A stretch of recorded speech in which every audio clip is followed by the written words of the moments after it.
Good evening. We will be conducting tonight's meeting in person here in City Hall Council Chambers, as well as virtually using Zoom. Members of the public may view and listen to the meeting tonight on Wave Channel 18 and online through the city's YouTube channel. If you would like to participate in live public comment via the Zoom platform, please refer to the agenda for instructions. The mayor will begin the meeting momentarily.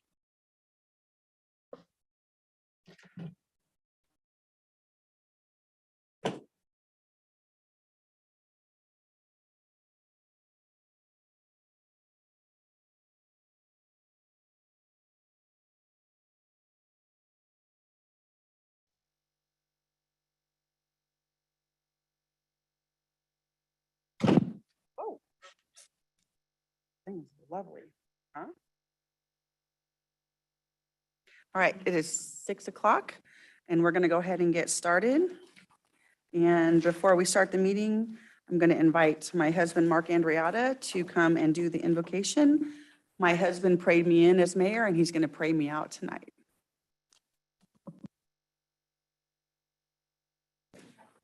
Here we go. All right. Thank you. It's been a privilege doing this. Let's pray. Heavenly Father, I thank you for this privilege of being able to pray for our city, city staff, and city council. I pray, Father, that as the council crafts policies for our city, they will always put the people's interests above their own. Remind them, Father, that they are in a position not to be served, but to serve the public, just as Christ, who is King, came not to be served, but to serve. I pray that you bless each council member with grit, good health, and grace as they start this new term. Grant them and us wisdom and courage to know what to do, what is right and good and true. May they and we speak out when it is time to speak out and listen patiently and receptively when it is time to listen. May they and we always be guided by the spirit of community, by the spirit of justice, and the spirit of love. In Jesus' name I pray. Amen. Thank you. All right, welcome to the December 13, 2022 regular meeting, City of Lincoln City Council, Redevelopment Successor Agency, and Public Finance Authority. I call this meeting to order, and I want to make it known that I'm using my new gavel that Council Member Alyssa Silhai bought me as a going out gift, and I have to read this to you. This is so great. It says, Mayor Holly Andreatta, BA Mayor, BAM 2022, City of Lincoln, California. Thank you for a job well done. So thank you. So we had to use it once while I was still mayor. All right. Gwen, can we have the roll call, please? Yes, Councilmember Joyner. Here. Councilmember Carlskent. Here. Councilmember Lauritsen. Here. Councilmember Silhai. Here. And Mayor Andreatta. Here. Thank you. Okay, item number 3, report from closed session. Our city attorney, Christine Mollenkoff, will provide a report from today's closed session. Thank you, Mary Andrada. It'll be quick. There is no reportable action. Great, thank you. All right, item number 4, Pledge of Allegiance. Let's all just stand and say it together.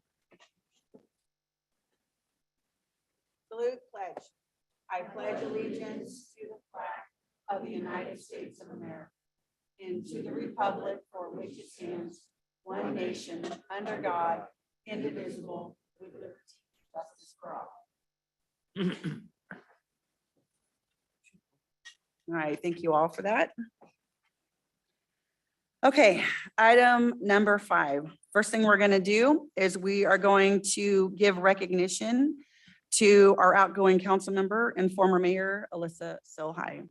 And so I'm going to give the council a chance to make comments before we present you with a gift.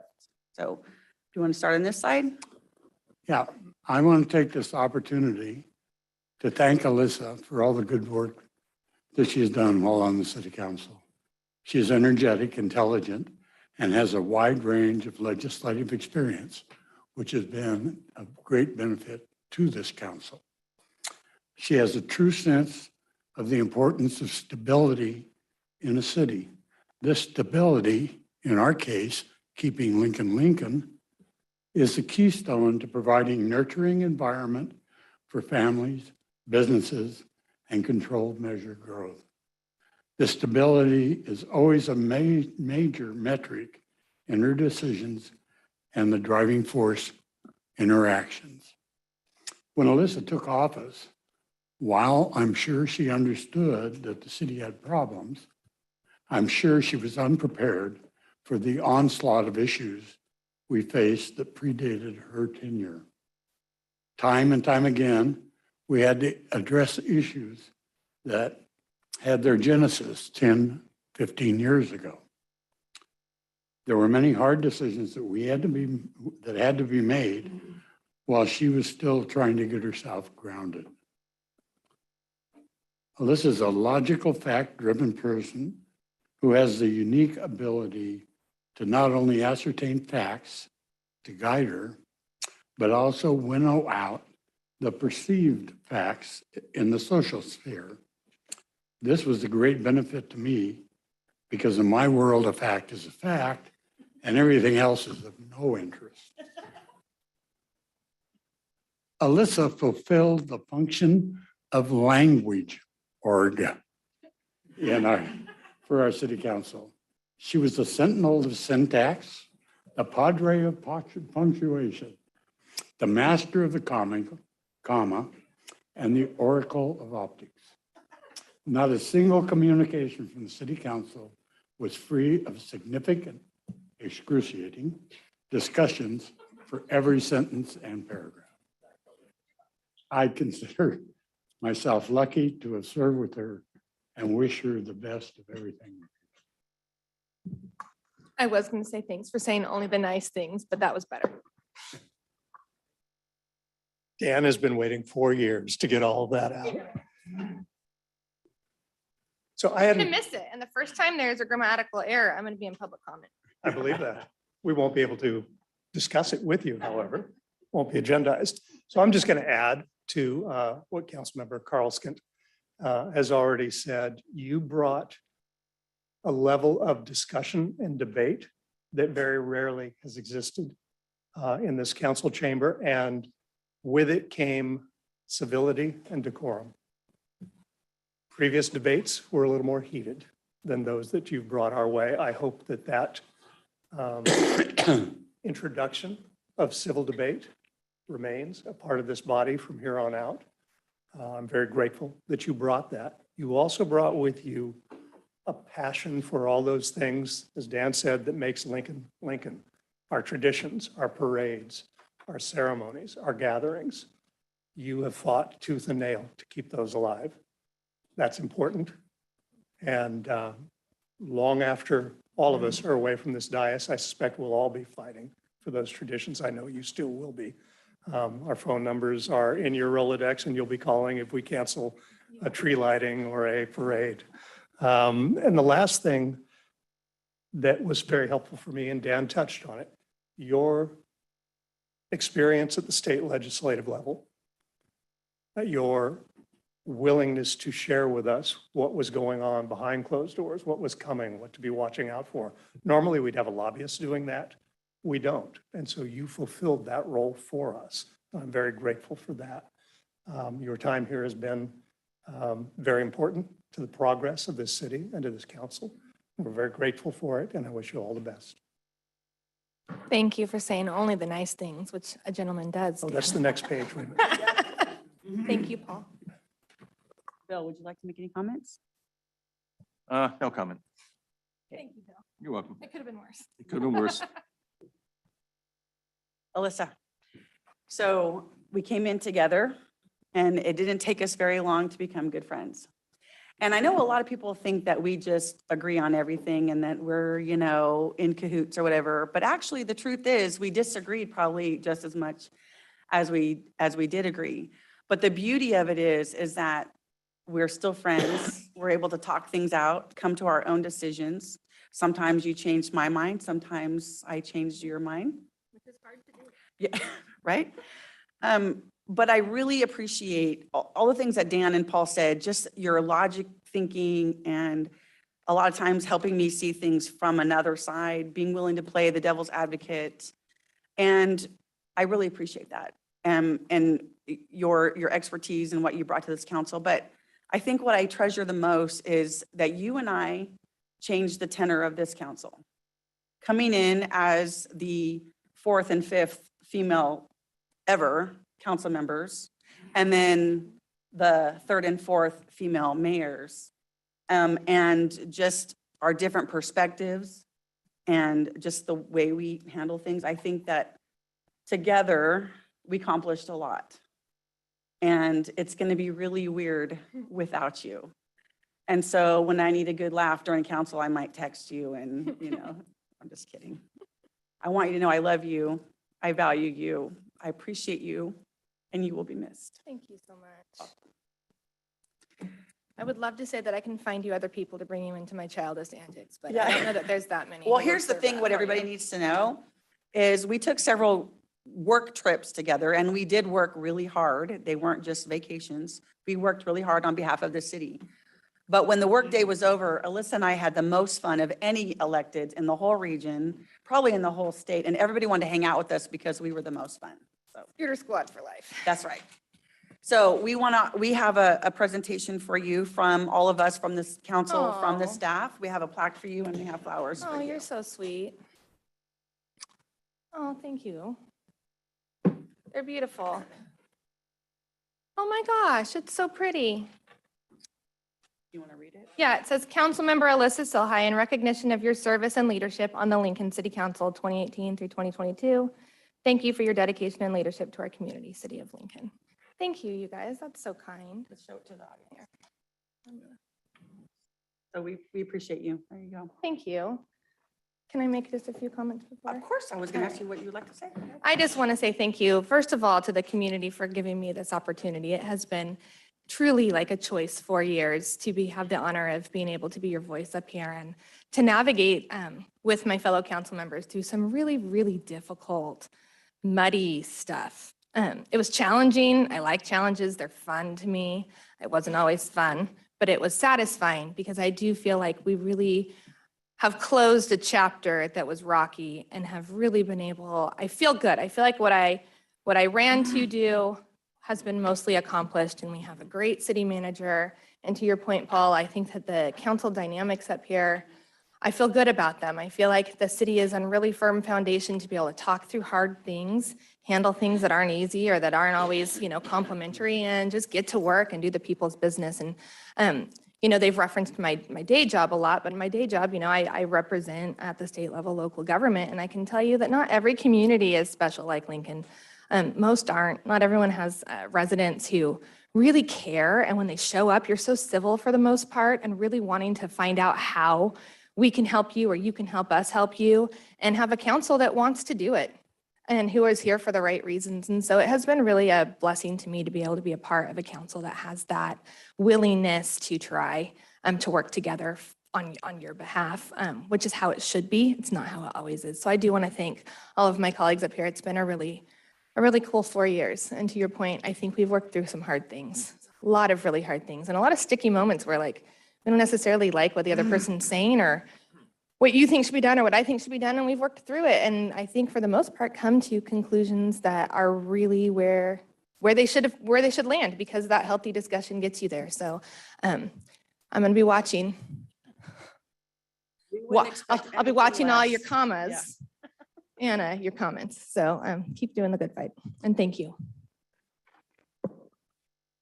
Okay.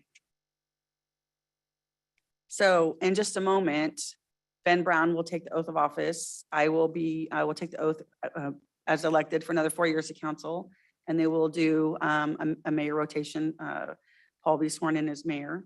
But I'm going to take a few minutes to share a few thoughts, if that's appropriate right now. Okay, all right. So since I've been on the council, we came in together in 2018, every mayor who has sat here, Paul, then Dan, then Alyssa, when their year was completed, they all said the same thing. They said, I'm really happy to hand this gavel off. I'm done. I'm ready to be done. Well, I hate to tell you, but you're not going to hear that from me tonight. It's been an honor and a privilege to serve as mayor of Lincoln. And I'm not ready to be done. And I feel like we just got started and the year is over. It went by really, really fast. There's still so much more that we need to do. And thankfully, I have another 4 years on council to work with my colleagues to get things done that we want to accomplish. I have loved every minute of being your mayor, even in the challenging moments, even in the sticky things that we have had to deal with. I still loved every minute of it. Interacting with the community in multiple different ways filled my calendar every week. And some days I started at 7:30 a.m. and didn't end up till after midnight, but I wouldn't change any of it. Because with all those interactions, all the speaking engagements, all the chamber breakfasts, all the coffee with the mayor at Sun City and Esplanade, ribbon cuttings, and speaking at our celebrations, and even being talked into riding the mechanical bull at the rodeo, and all of that stuff. All of those interactions were fun, and they were, I enjoyed doing them. But there was a purpose to them. All of these interactions connected us to the people that we serve. A lot of times, people don't even really know who's on the council or how or why certain decisions get made. They're uninformed about the governance of their town. But I feel like a lot of progress has been made this last year in connecting with our community. Because in some ways, maybe we were seen as unapproachable and disconnected. But I'm hopeful that moving forward, our residents understand that we are approachable, that we have the same life concerns that they do, that you do. Working, raising families, balancing priorities, trying to make ends meet. And we on this council care very deeply for our town, just as you do, even if we make decisions that you may not agree with.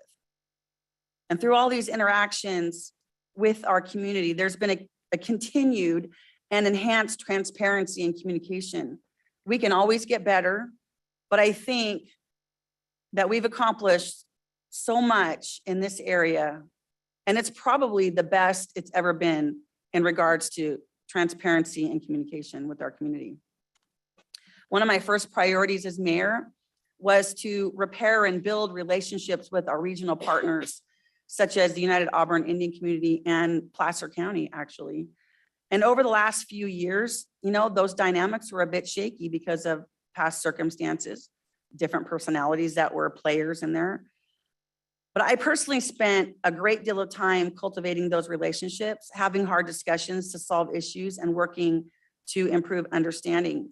And with this past year and all the work of the council, we're in a really good place now with those groups of people and others. And I'm very, very proud of the work that we have done. And that only benefits the city of Lincoln and you as residents of Lincoln. And although there are a few who keep wanting to hearken back to days gone by of mismanagement and bad decisions that jeopardize the health of the city, I can sit here and say with full confidence and pride that we are not there any longer. Over the last 4 years, with the council's direction and vision and the hard work of our dedicated staff, especially this last year after hiring Sean Scully, we have implemented best practices across the board. We've updated our software. Our staff designed a whole new website with 2 major portals for development and finance, which increased transparency and communication. We have addressed every single finding from the JLAC audit and corrected all of them, with the exception of one that we're in the process of finalizing now. We've hired incredible staff who are dedicated to giving great service to our residents and found creative ways to work through challenges. So to be quite honest, for anyone who is listening, who's sitting here, who wants to keep throwing stones, I just want to tell you, stop and take a look at the work that we have all done. This city is in a really good place. Do we still have challenges? Are there still things ahead of us? Of course there are. Every city does. But we are not where we were 4 years ago, 8 years ago, 10 years ago, 20 years ago. And you should be happy and proud that your city is doing so well. Probably the most important, and most importantly, one of the things that I'm most proud about is our increased staffing in our police and fire. With the hiring of additional dispatchers and sworn and non-sworn officers, we have 41 total employees in our police department. And as you all know, we just funded the hiring of 9 new firefighters on the fire side, which was completely historic Haven't hired anybody in about 10 years. And it was a great example of creative thinking, cooperation, and collaboration. And our fire department now has 27 staff, and they're already reporting how much better things are. They're operating more safely and efficiently. And that makes our city and our firefighters much safer for it. And that was a long time coming. And of course, we'll need to grow in the future. But I'm so proud of our accomplishment in that area. And I thank our dedicated public safety and staff for all their devotion and hard work. I also want to thank all the other staff. I'm not going to start naming names because I will forget somebody. But from the city manager's office to Public Works, to the library, to police and fire, to Park and Rec, every department, you all have been so amazing and so supportive this last year, and I thank you. And I really appreciate you. And Gwen, you are a rock star. I know you're training Leslie, but man, I don't know what we're gonna do when you're gone. You are just the best. I want to thank the council for their support this year, for just the work that we've done, for your friendship, for your collaboration. And I appreciate each and every one of you. And then lastly, but not leastly, I want to thank my family. My husband and my oldest son is here. Coincidentally, just as a side note, the reason the rest of my family is not here is because my sister is being sworn in on the Loomistown Council tonight. She was elected, and so we're really proud of her. You know, between my husband and my mother and my children, my family has really supported me and allowed me to do the job the way I wanted to do it, and I'll forever be grateful. So thank you. I love you and I appreciate you.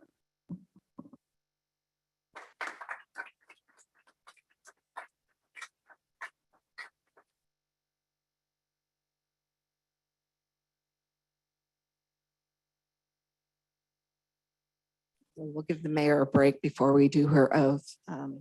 Incoming council member Ben Brown, if you'd like to come up here in front of the seal.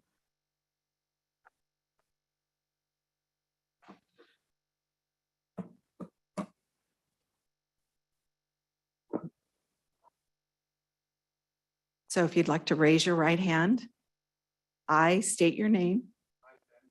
Do solemnly swear that I will support and defend the Constitution of the United States and the Constitution of the State of California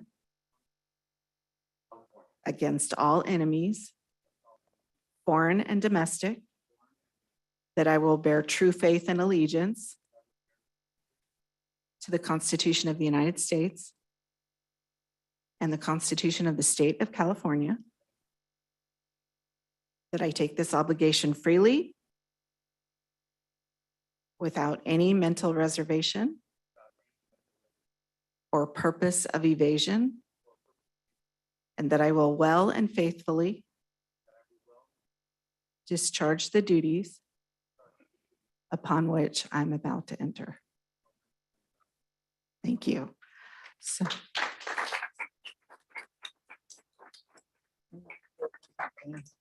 I'm going to give the rest of the council, you guys can stand in place unless you would prefer to come over here.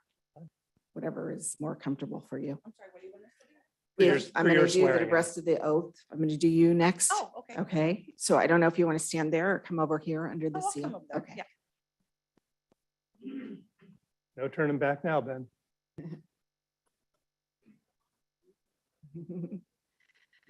Raise your right hand. I state your name.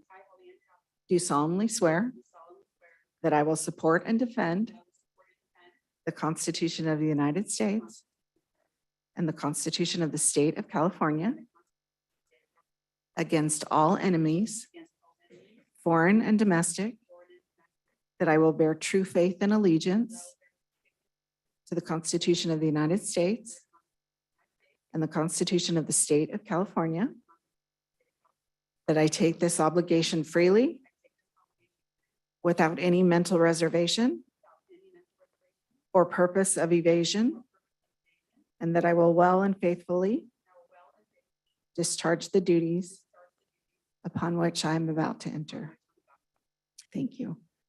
So next we have Mayor Pro Tem Carl Skint. Thank you. Yeah, That's fine.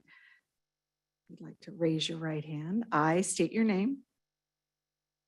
Do solemnly swear that I will support and defend the Constitution of the United States and the Constitution of the State of California against all enemies, foreign and domestic, that I will bear true faith and allegiance to the Constitution of the United States and the state of Constitution of the State of California, that I will take this obligation freely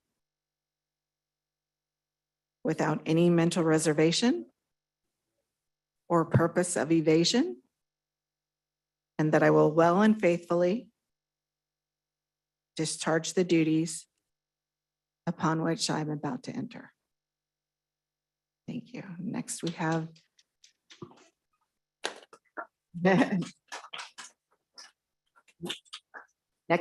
Mayor Paul Joyner.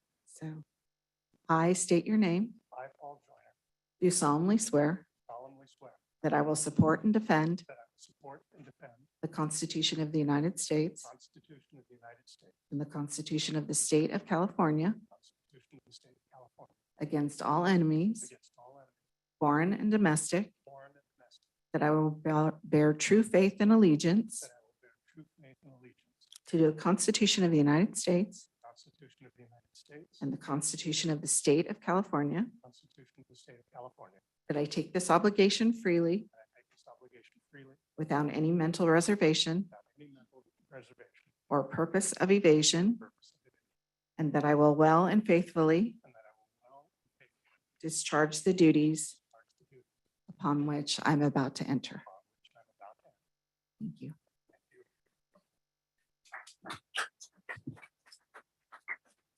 So with that, folks, I think that we're going to take about, Sean?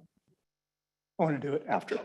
I think we're going to take about a 10-minute break, let the two newly elected folks sign their paperwork. If their families want to come up and do pictures with them, now is the time, and I think we've got some cake and coffee as well. Dan? He's mayor for 20 seconds and is taking a break. All right, we are in recess for 10 minutes.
we have a plaque that we would like to present to you as Aw. well for your service to the community, to our city.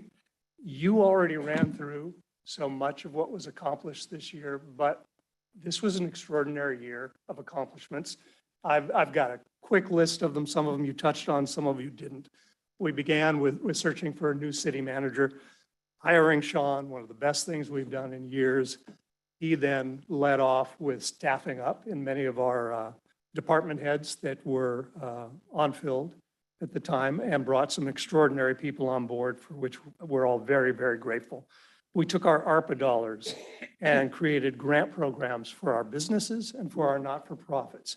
We used some of those funds, as you pointed out, to add an additional 9 firefighters to the fire department. That was the first time that we've been able to staff up in my 14 years on this council. Wow. And it was the extraordinary event of COVID and the Mhm. funding that came with that that allowed us to do that. Absent that, we had some agreements with the county on tax sharing for Village One that helped us out a bit, but without that unusual funding source, we would not have been able to accomplish that. You were a ardent supporter of fire and staffing up in the most difficult of times. And so very much commend you for that.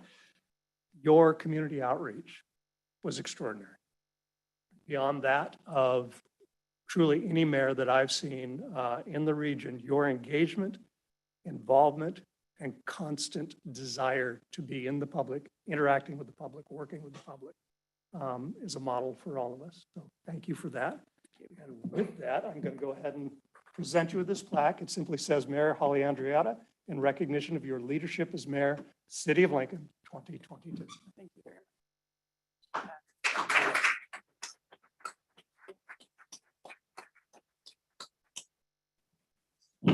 Thank you all very much. I appreciate that. Very touching. All right, we'll move on then in our agenda. Item 6, agenda modifications. Do we have anything from staff? Anything from council?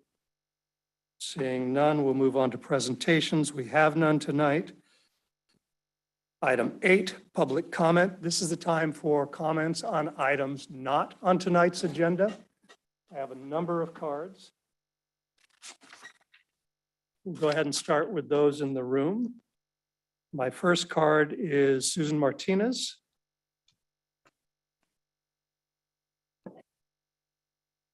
Yes, you're correct. You're very welcome. Thank you for your time. I'm here tonight. I thought this would be an opportune time I have a question, and I say this with all respect. Where did you get that oath that you all just pledged to? And I realize you can't really give an answer right now, but there's a lot of, It's statutory. oh, okay. Interesting, because last couple of years, a lot of the oaths have been circulating around. And according to Government Code 18150, the oath required is set forth by the California Constitution, Section 3, Article 20 of the California Constitution of California. And I happen to have that right here.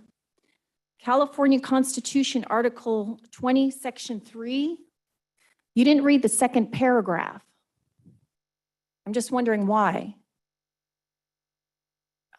Maybe we can get that on the agenda. Perhaps I should read it. And I do further swear or affirm that I do not advocate, nor am I a member of any party or organization, political or otherwise, that now advocates the overthrow of the government of the United States or the state of California by force or violence or other unlawful means, that within the 5 years immediately preceding the taking of this oath or affirmation, I have not been a member of any party or organization, political or otherwise, that advocated the overthrow of the government of the United States or the state of California by force or violence or other unlawful means. Anyone?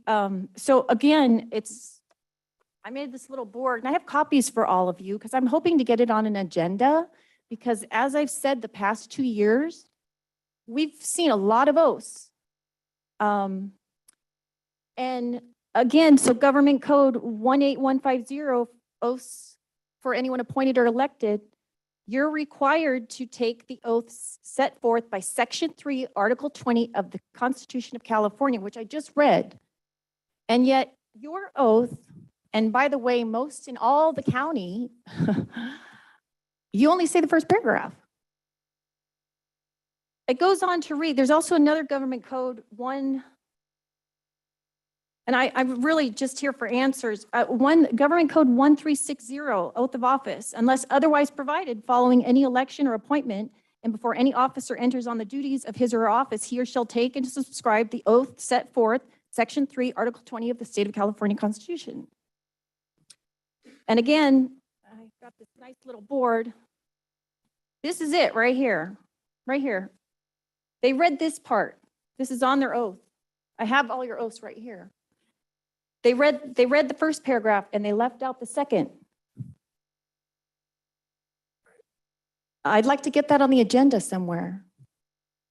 So we And- appreciate that your 3 minutes has expired. Okay, thank you. We as the council, because this is an unagendized item, can't speak to that. I understand. I would like to maybe put it on an Well, agenda. I can toss it to the city attorney if she would like to comment on that. Would you like a copy?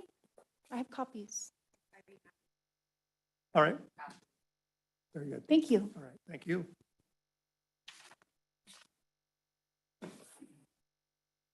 Up next is Mike Villanova.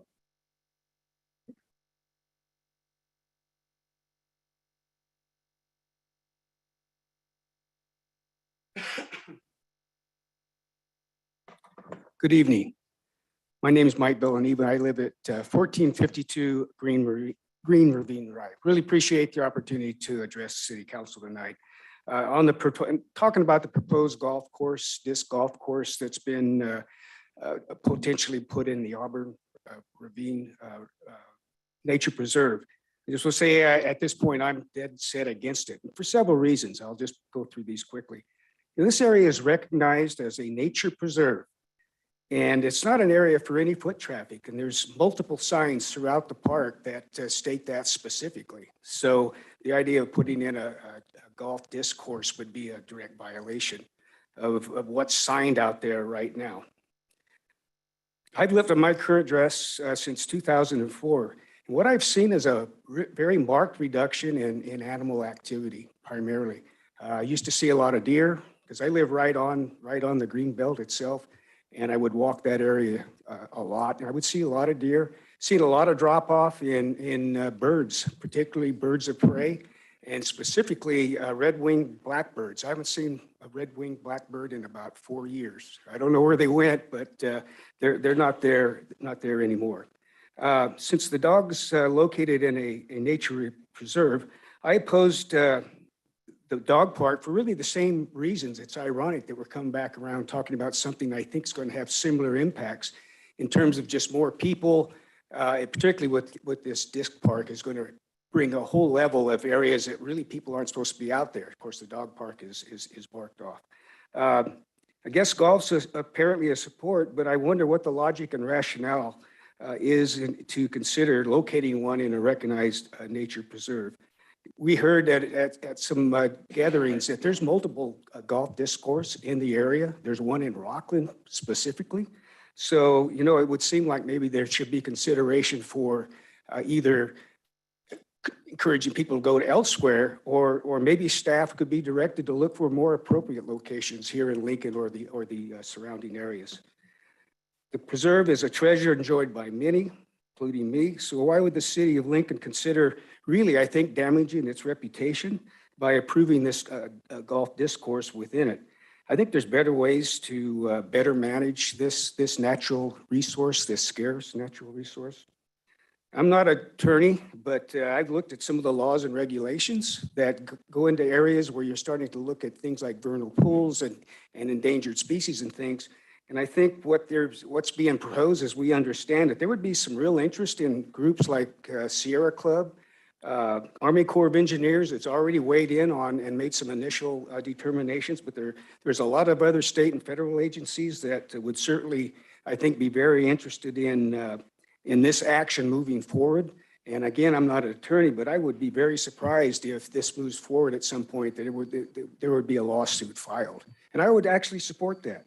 Thank So, you, Mike. yes. If you could wrap up your Yeah, comments. okay. Every day I walk the deal, and one of the things came up was encampments. And I'm very familiar with the area, and the only tents I've seen are on the other side of the creek, which isn't in the nature preserve. So if there's issues with encampments, I think that really falls in the purview of the city to manage. Thank you. All right, thank you.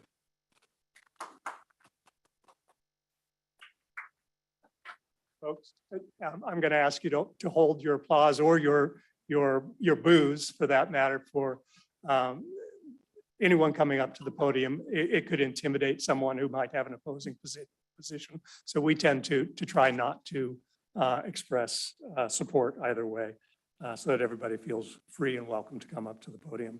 The only name I have on this card is Marcia. And while Marcia's coming up to the podium, I do want to say, I think most of these folks that are going to speak are wanting to speak to a proposed disc golf course. There is no project at this point in time. This is simply a proposal that is being discussed at the Parks and Rec Committee. I understand your concern, and we're here to listen. And when the time comes, if a project comes forward, there will be plenty of opportunity for everyone to have input on that. Marcia? My name is Marcia. My husband and I moved to Lincoln this year. I don't live on the nature preserve, but I go there several times a week to walk my dog. The reason we moved to the city was we were especially impressed that the city had an active protected nature preserve within the city limits. Just think, a living natural history museum available to the residents and children.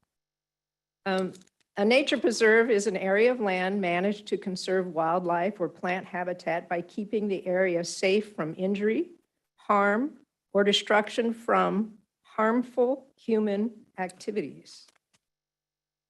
Now we hear that the city is considering siting a sports venue, disc golf, in the preserve.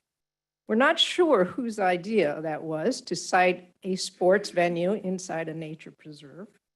Anyone with any knowledge of preserves would tell you that disc golf and wildlife habitat for endangered species don't mix. Endangered species will lose every time. We are not against disc golf. The city has done an excellent job citing other sports venues, so we would like the city to take the same energy to do the same. There are plenty of other sites. The area next to the Lincoln Crossing Community Center, 12 Bridges has plenty of acreage available. In fact, we would support, even if we had to, purchasing land, helping the city purchase land to make a proper disc golf, and one that could actually be on the international circuit. I think the city should think a little larger. When you cite a disc golf, we would hope that the city does what other cities have done, find a proper location that ensures over 200 parking spaces. Evidently, Rockland has over 6,000 participants a year at their disc golf course. We would want you to ensure adequate restroom facilities. And when you have soil compaction, which absolutely happens with disc golf, you want to make sure that that soil compaction doesn't affect sensitive wildlife habitat. And then there's the safety issue. In Southern California, they just settled a lawsuit and paid $3 million to a pedestrian because they cited a disc golf course over a pedestrian walkway. So we're asking that the disc golf be sited in a proper location.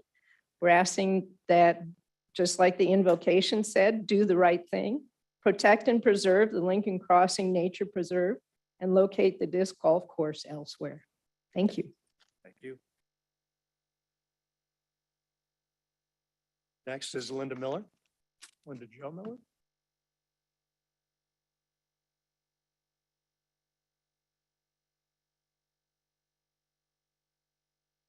Okay, my name is Linda Jo Miller, and my husband and I moved to Lincoln in 2005. We love Lincoln, and we can't imagine that the city is considering destroying all of Lincoln's beautiful wildlife preserve and open space. Please do not destroy it, which disc golf will do.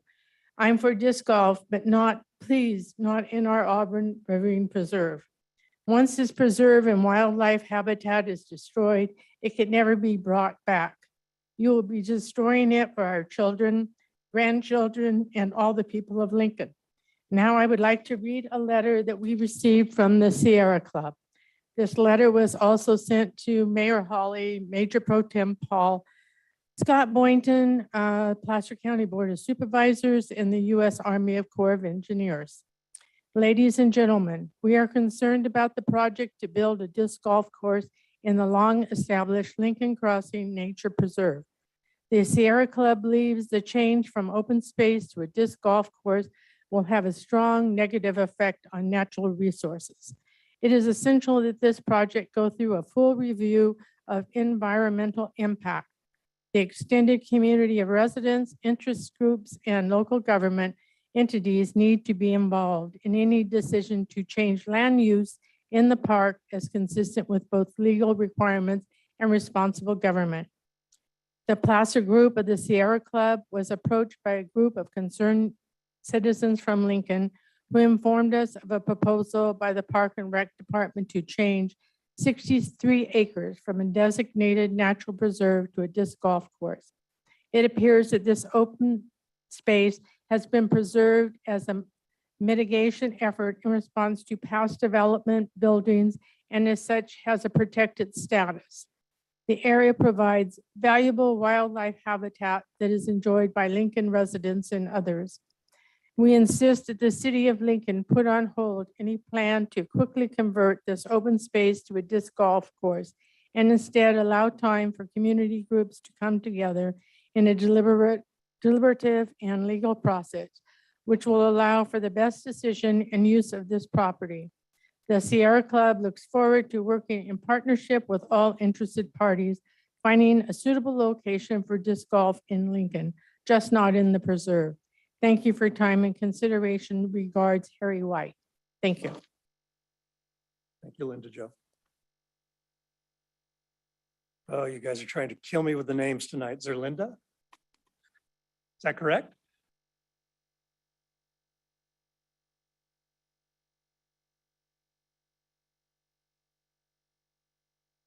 Zerlinda Melville, Lincoln resident since 2004. The reason why we're all here and we believe the nature preserve has been selected, proposed for a site for this golf course is because I'll recap the comments from the June 29th Park and Rec meeting, June 29, 2022. City Manager Sean Scully was there. Then Mayor Andrietta was there also. City Manager Sean Scully said, "This is cool, disc golf." Sean Boynton, "We finally got approval for that. So that's super cool. The next step will be coming up with 2 or 3 plans." Kevin Evers, who gave the presentation last time, I'm working closely with him and the group that I know for the Final 9, Rockland, and the Orangeville one, working with them to try to come up with a plan to do that. So we'll have something for this group, maybe at the next meeting, I hope. And then once it's approved, we'll get council approval and then we'll take it to the Army Corps for final approval. Looks like we're good to go for sure. Is this on Moore? Scott, yes. So the plan will be that whole one will start on Moore Road cul-de-sac, and 18 will finish on Moore Road cul-de-sac, up to Lincoln Boulevard and back down. Sweet, cool.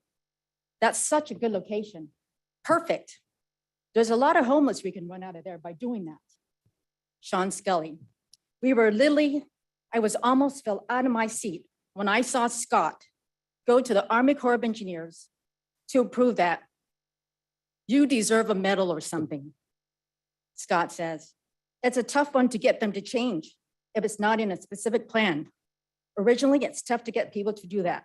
So that was cool. That's why we're here. Because we saw this meeting, and maybe some of you saw the meeting too. That mayor was there, Sean Scully was there. Thank you.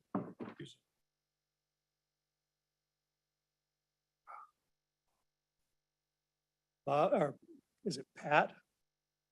Having a hard time reading the handwriting. What is it, Pat? Yes. Thank you. Hi.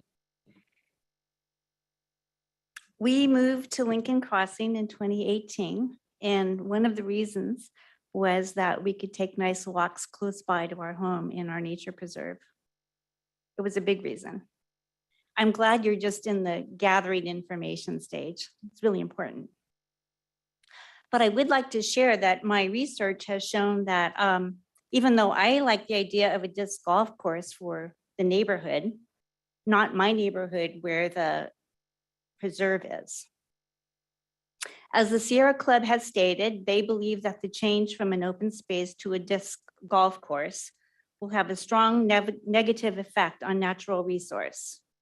My focus here is on the damage to trees and soil. Tree health. The preserve is home to a unique balance of habitat that has remained intact for many years.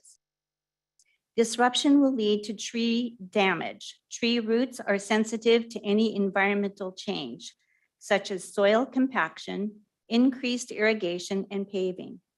Oak roots are associated with beneficial fungi that resist pathogens in the soil and aid the absorption of water and minerals that keep trees healthy.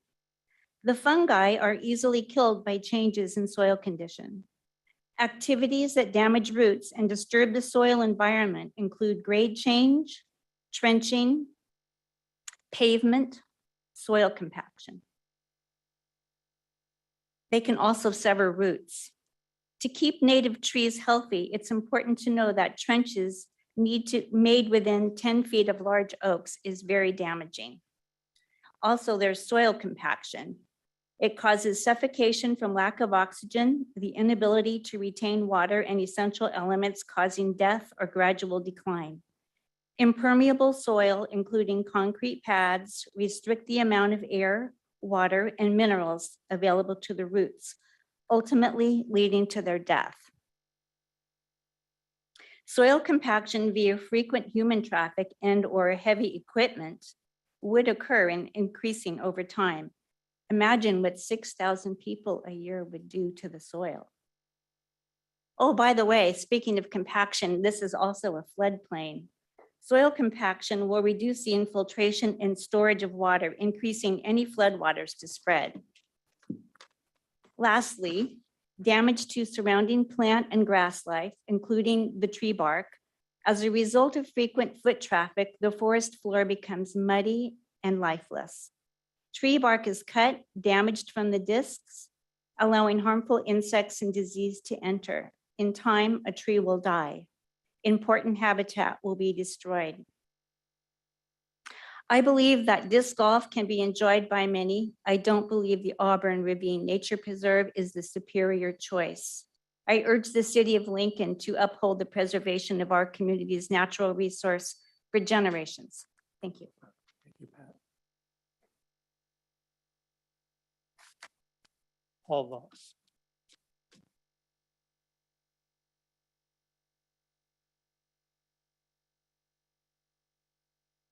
Thank you. I'm here tonight mainly because I went to the Parks Commission meeting last week, December 7th, and was not able to speak because they got tired of hearing about what we had to say against this particular spot for the disc park. I'm not against it.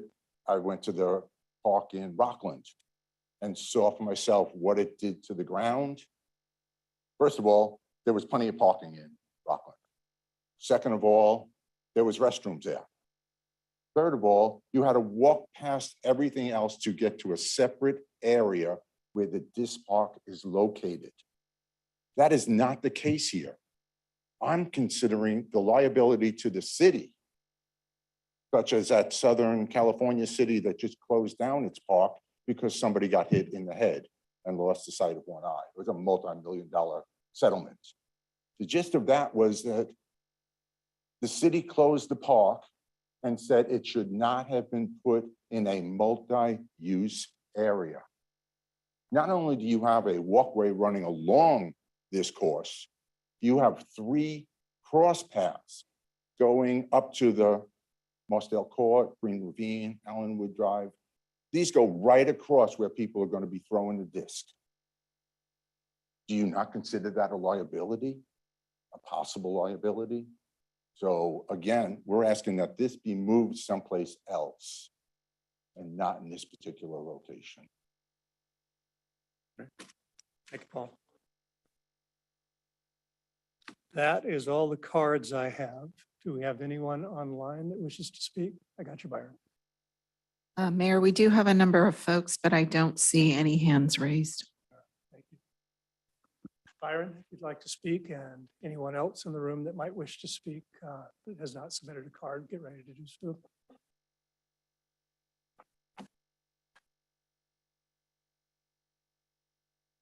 Thank you, Mayor Joyner. Also, it was indeed a pleasure having Holly as the mayor and running the meetings the way she did. I do want to point out that in that entire year process, I'm pretty sure, well, I'm definitely sure that the process of, yes, we do have a 3-minute time frame. And there are people who sometimes can't get that 3 minutes in. And it happens. It happened during the time that she was the mayor. However, what I'd like to point out is it didn't add a tremendous amount of time to the rest of the meetings.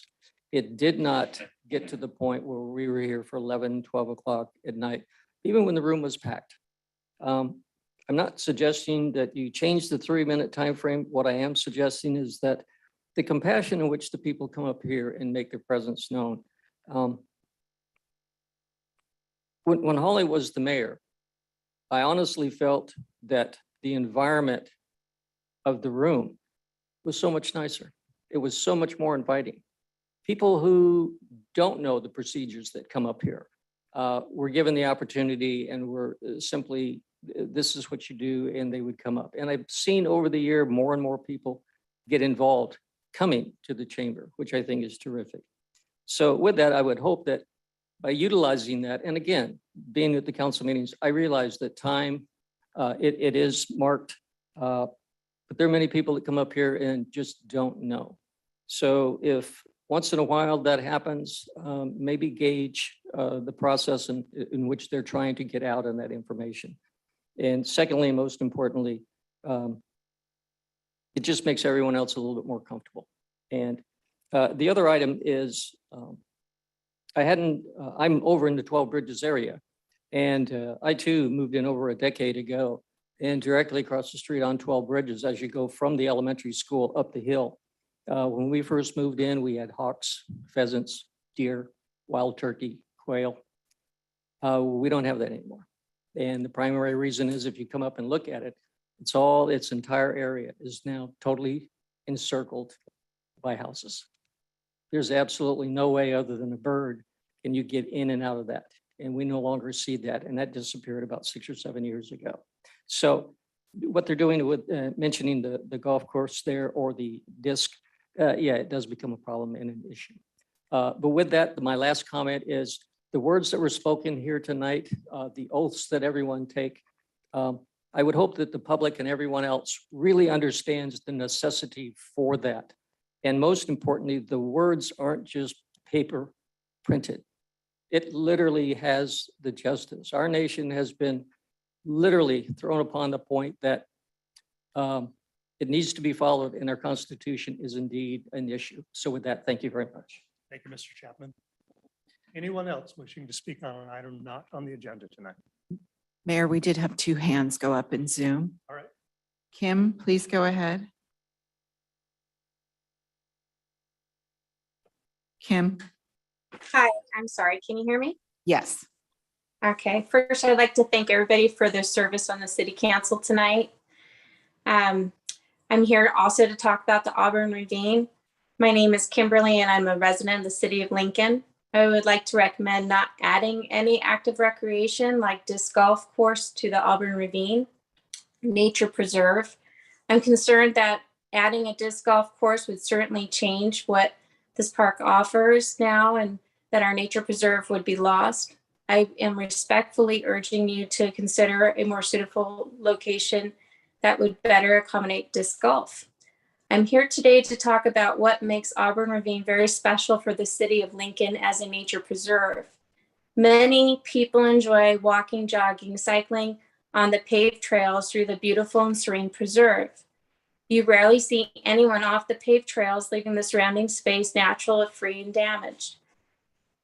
On a recent walk, someone commented they like the peacefulness, that's why they come here. Others enjoy the adventures of looking for the salmon swimming upstream, bird watching, going for a bike ride with the kids, going for a run, or taking their dog for a walk to the dog park for a play date. And then there are those moments to sit and walk, listen to the movement of the water, the birds singing, the leaves rustling in the wind. I've spoken with many other residents, and they too have expressed they love all this nature preserve has to offer. And that is the extra special, that makes it extra special and a great place to take their kids. There are 19 parks in Lincoln, and Auburn Ravine Nature Preserve is the only place like this. With its pristine open spaces, oak trees, forests, and creek, it helps save and protect our watershed, wetlands, and wildlife. This includes the Chinook salmon that swim upstream, that offers homes to the burrowing owls and the Swainsome hawks.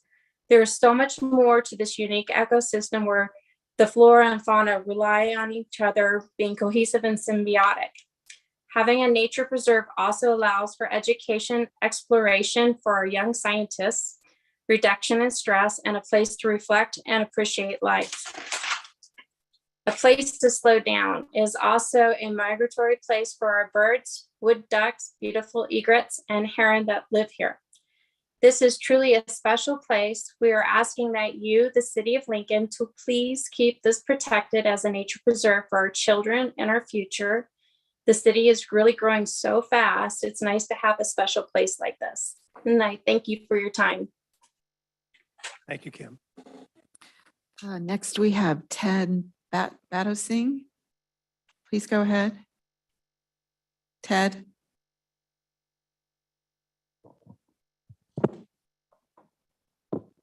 Hello, can you hear me? Yes. Hello, my name is Ted Batusing. My wife and I have lived in Lincoln for 16 wonderful years, thanks to you, the members of the City Council. I am working with a group of concerned citizens to save and preserve the Auburn Ravine Nature Preserve. We do not approve of a disc golf course at this site. My personal opinions are that the disc golfers only see our nature preserve as primed free land. Preserving nature has little meaning to them. If it did, they would be happy to find another location. The land in our nature preserve is nothing more than low-hanging fruit for them to grab. Furthermore, I see disc golf as an eyesore to the landscape at the Auburn Ravine Nature Preserve. With that said, we've started a petition drive. So far, we've collected about 730 signatures.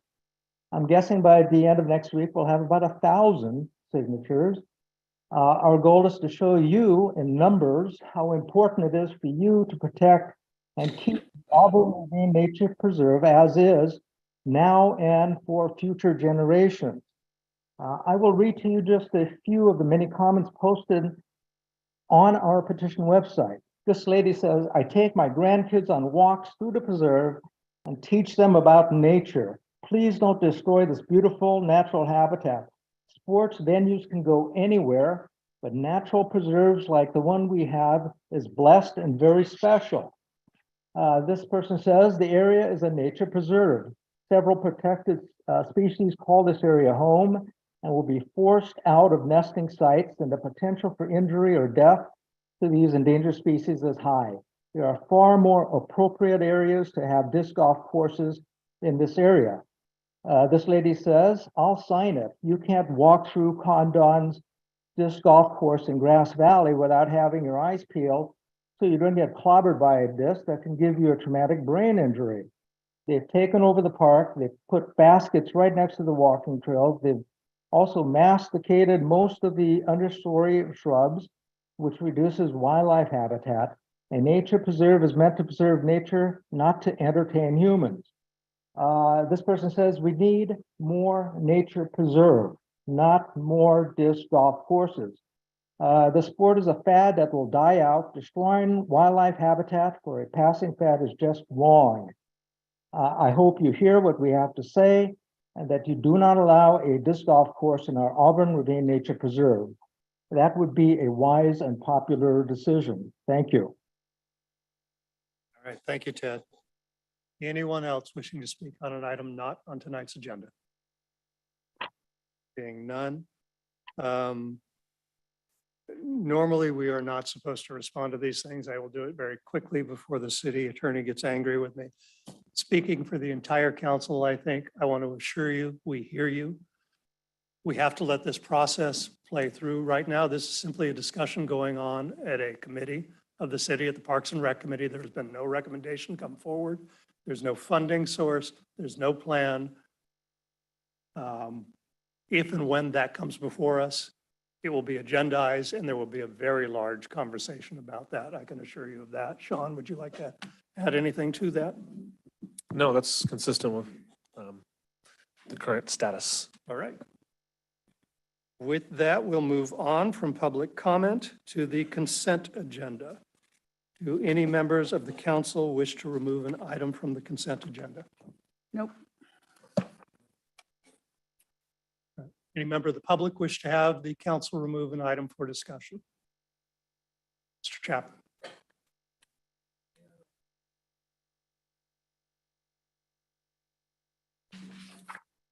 9G and 9I. Anyone else? Seeing none, I will accept a motion for the remainder of the consent agenda. So moved. I have a motion and a second. Gwen, roll call, please. Yes. Councilmember Andriotta. Yes. Councilmember Carl Skint. Councilmember Brown. Yes. Councilmember Lauritsen. Yes. And Mayor Joyner. Yes. Item 9G. Mr. Chapman, do you just have a question or two, or would you like a brief presentation? All right, you can come to the podium, that'd be great.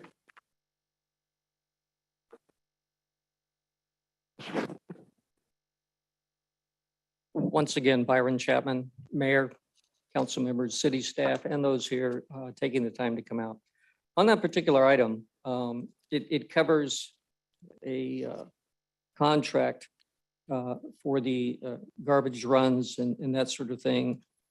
When I went through the packet, I noticed on the very front page of it, on the finding and analysis, it stated that for the first year, it was under budget by, the budget was 225,000 and they came under budget by 45,000, which was really good news. Then as I got into the packet, finally got down to page 19.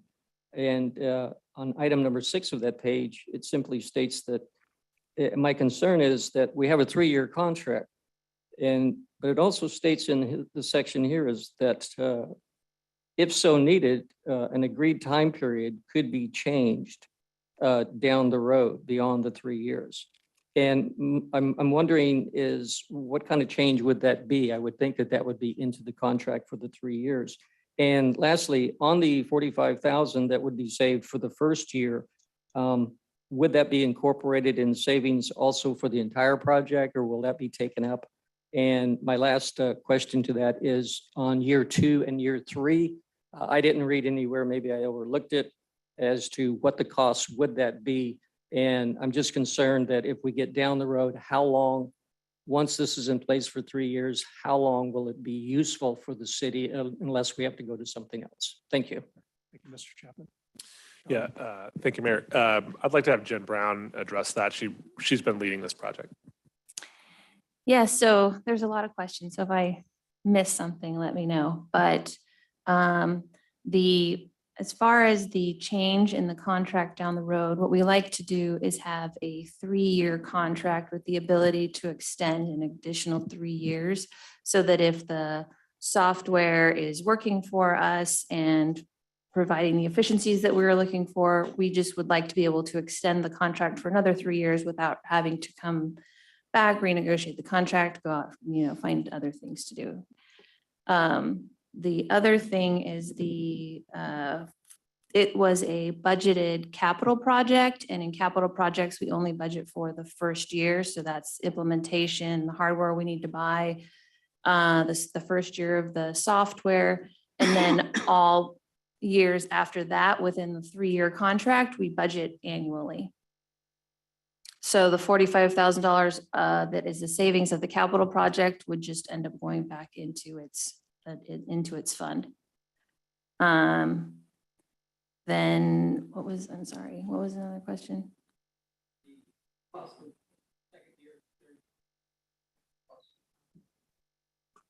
Yeah, so I think the question, Jen, is the contract amount just for the subscription or whatever, the same from year 1, year 2, and year 3? Okay. Unless we add trucks, which is why I put a 10% contingency in there for the growth or the additional trucks, which would, of course, increase our costs.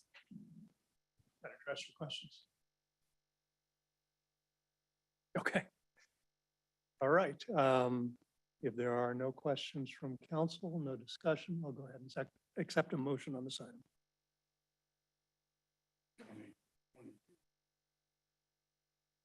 I second. I have a motion and a second. Go and roll call, Oh, please. hold on a second. He said 259, isn't 9G 260? 260, yeah. Yeah, just clarification. The paper. 260, yeah. Online as well. We're not. All right, so modify your motion to 260 and we're good to go. Your second holds. All right, Gwen? Yes, Councilmember Carlskent. Councilmember Lauritsen. Yes. Councilmember Andriotta. Yes. Councilmember Brown. Yes. And Mayor Joyner. Yes. We move on to item 9I. I'll ask the question again. Byron, did you need a presentation or just questions? All right.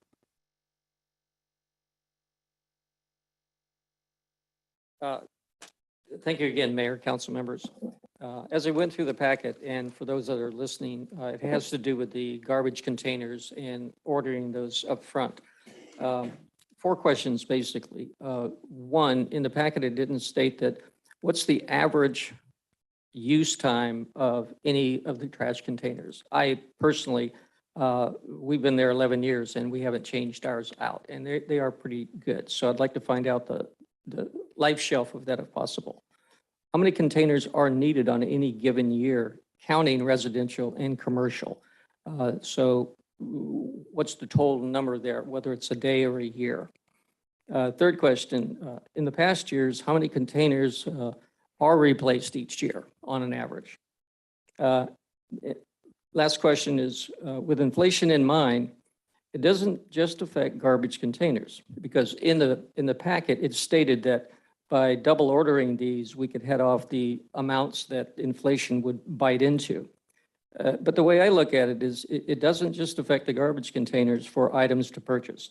Most things that the city is going to order and use, from trucks to something smaller, inflation may or may not come into that. We don't know.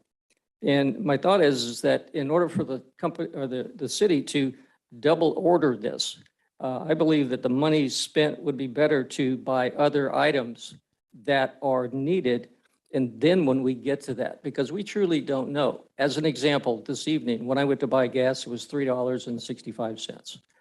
Food is still up and everything else. I'm just saying, I can't see having the city stockpile twice as many garbage containers that we may need or may not need. If inflation is going to happen, it is happening, that's true, but doubling up on these, I don't see that it would be literally cost effective when those funds could be spent for something else. Thank you. All right, Byron, thank you.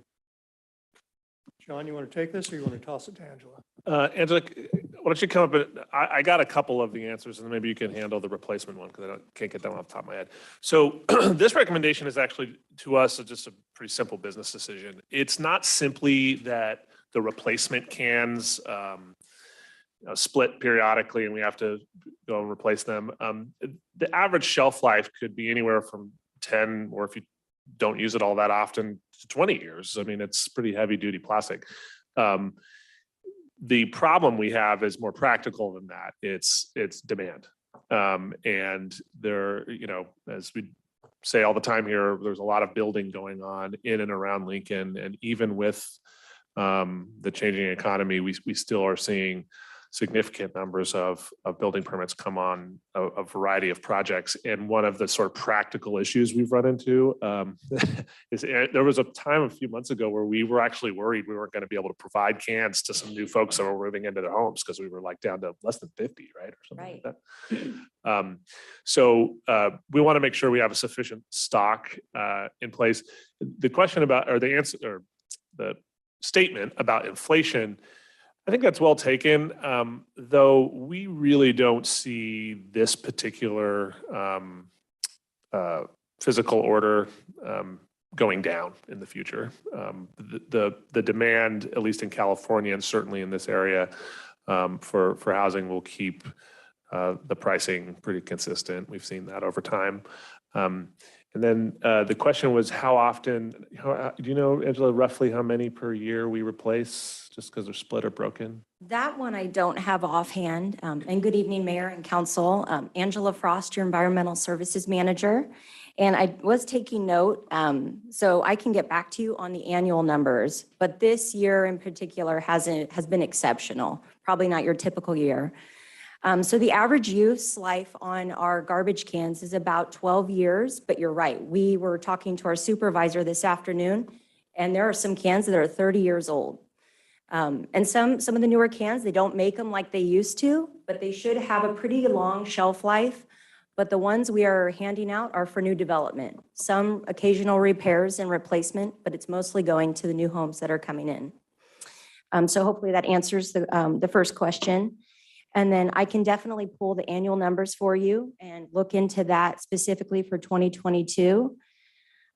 Lately, we have been replacing or putting in about 30 cans a week for new development, and then about 20 repairs, replacement. So 50 on average per week. So we were kind of going through them very fast. And with the supply chain issues, it's about 4 to 5 months to build the trash containers. So we would put in an order and then the homes were coming in and we couldn't keep up with demand. And it's a health and safety issue. So we need to make sure that everyone has a trash can. People can put all those essential items in there. We can take care of green waste. We don't want to fall behind. So as we were trying to place those orders and we were falling a little bit behind and we couldn't keep up, we're like, we need to get a double order so our customers are well serviced and we're meeting our customer demands. And then, you know, inflation's coming, and right now we saw a $1 increase from $53 a can to $54 a can. And we didn't want to see that go up anymore because everyone's been to the stores lately. We're seeing materials, all the costs are going up. So, you know, double order, we're going to be able to supply future development that's coming up, and we'll be able to take care of our customers and also keep that pricing locked in. And Mayor, one last thing. It also is important to recognize that as all of these new customers are coming online, they're paying that utility bill every month. And we build into that utility rate a proportionate replacement cost of cans over time, or the need to purchase new cans. So I get the concept that we wouldn't really want people free riding on current ratepayers, but it's designed so that when they come online, they're paying for the next round of folks that are needing cans. Question. The PFE for solid waste is not only the trucks, I thought, but was trucks and cans. Correct. Yeah. So, sorry. Development is paying for the new cans. Well, sorry. So in new cans, that's correct. We collect PFE dollars. If you're replacing a split can, an old can, those are built into your rates. So it's and to Mr. Chapman's point, for sure, there are plenty of other capital needs that we have in solid waste. We're talking about trucks just this week, as a matter of fact, but you got to have the cans to pick up. And so they're sort of like the key source, probably the most important thing we start with. Any other questions from council? Nope. Don, how would you like to route that additional information to Mr. Chapman, your office, or Angela directly? Yeah, we have Mr. Chapman's info. We'll send him the email of the detail of roughly how many we replace. All right, thank you. With that, I'm ready for a motion. I move we approve resolution 2022-262. Second. Councilmember Andriotta, Yes. Councilmember Brown, Yes. Councilmember Carl Skip, Councilmember Lauritsen, Yes. and Mayor Joyner. Yes. All right, we move on now to public hearings. Item 10A, conduct a public hearing and waive full reading and introduce by title only ordinance 1057B, amending section 10.56.010 to the Lincoln Municipal Code establishing speed limits throughout the city. You're not Travis. I'm not Travis. Filling in for Travis. All right. All right. Good evening, everyone's favorite subject, speed limits. So this is the first reading of an update to our speed limit ordinance. We will be looking at 8 different road segments for revised speed limits. But before we do, I'm going to do a quick review on how we go about adopting or setting speed limits. So the California Vehicle Code establishes all the rules and regulations that we are required to follow in order to establish speed limits. And in doing so, we are therefore able to enforce the speed limits. So speed limits are set based on what is called the 85th percentile speed, which is the speed at which 85% of the drivers are traveling at or lower than. And then that speed is rounded to the nearest 5-mile-an-hour increment. We are given a little bit of leeway in that we can, if there's sufficient justification, we can reduce that 85th percentile speed by 5 miles an hour, given appropriate circumstances. So speed limits have to be updated every 5 years, with the caveat that residential roadways are prima facie 25 miles an hour. So we are not required to do speed surveys on those roadways. Thank goodness. It'd be a lot of additional work. So if Gwen, you wouldn't mind.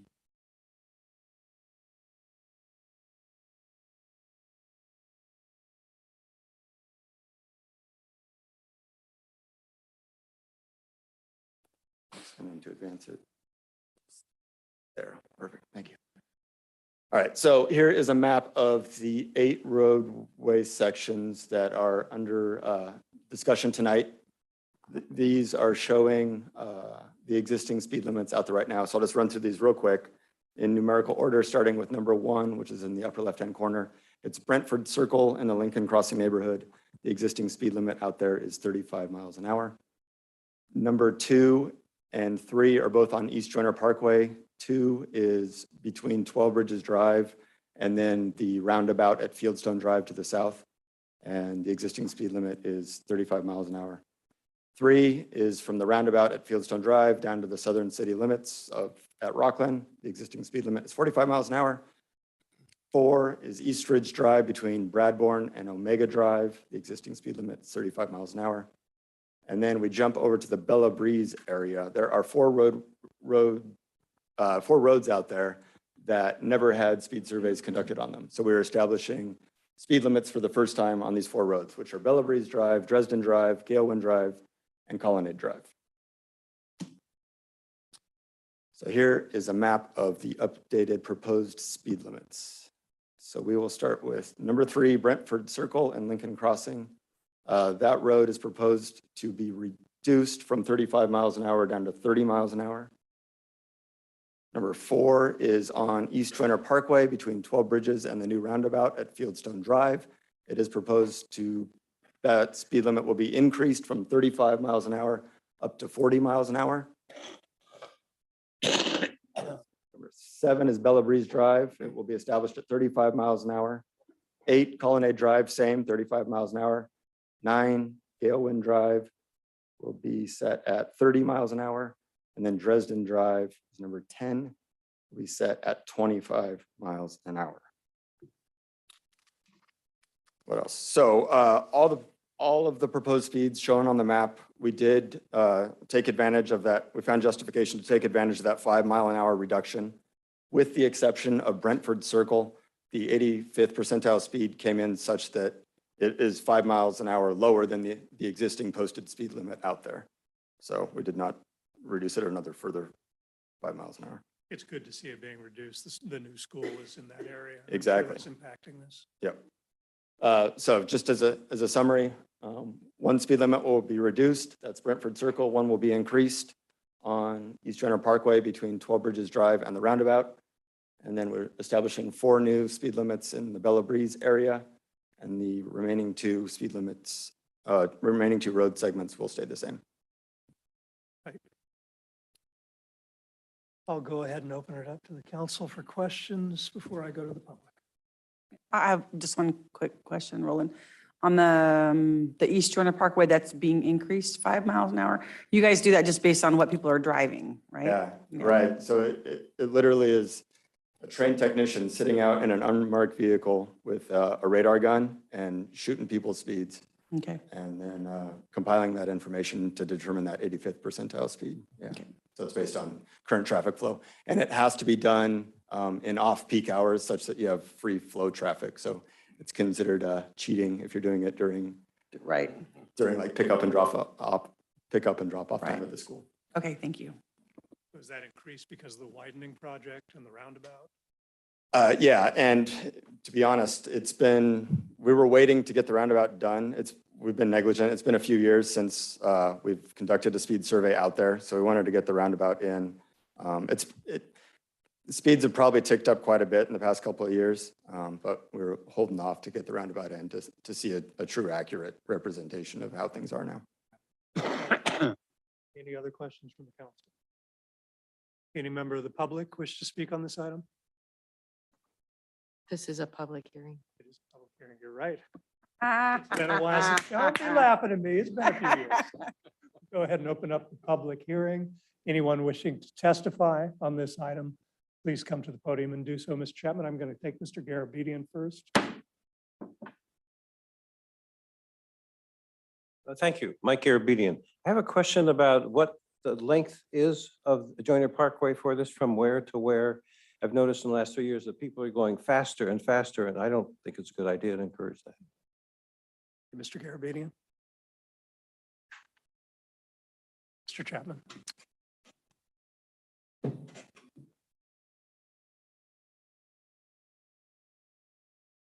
Again, once again, Byron Chapman, Mayor, council members. Mr. Garabedian also kind of stole my thunder. I lived a little bit further up the road over by 12 Bridges Elementary and travel that section to and fro Lincoln, various reasons, numerous times. School hours, now that the high school is there, boy, increasing that, you got teenagers learning to drive, and even at the speed that it is right now, I too have found, and my wife and many others, going through there, we literally have to slow down just in order to try to make sure that somebody isn't hitting someone else. It's incredible. The reduction of that rather than the increase of it, I can just see that.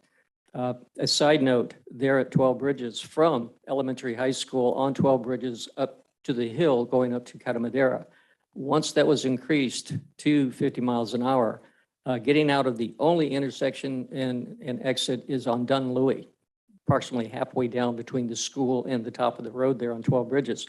They increased that to 50. I can guarantee you get out there any time of the day, morning, afternoon, whatever. People are going down there, not just 50, they're doing 55, 60, 65.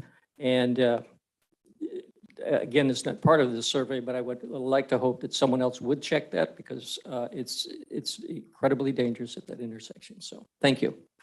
Mr. Chapman. And Judd. Mayor, thank you. Just a point of clarification. I missed that there were 2 sections of the Joyner Parkway on the before map with 2 different speeds. There was only 1 section on the after, and I'm wondering if those 2 speeds now are the same, only because I missed the before that went away, and I only saw the after that only showed 1 section. So I'm hoping to get clarification on whether the speed limit changes within those 2 short areas within Joyner Parkway. Thank you. So this is a public hearing, so what I'm going to do is go ahead and get all the questions. I'll close the public hearing and then allow staff to answer that.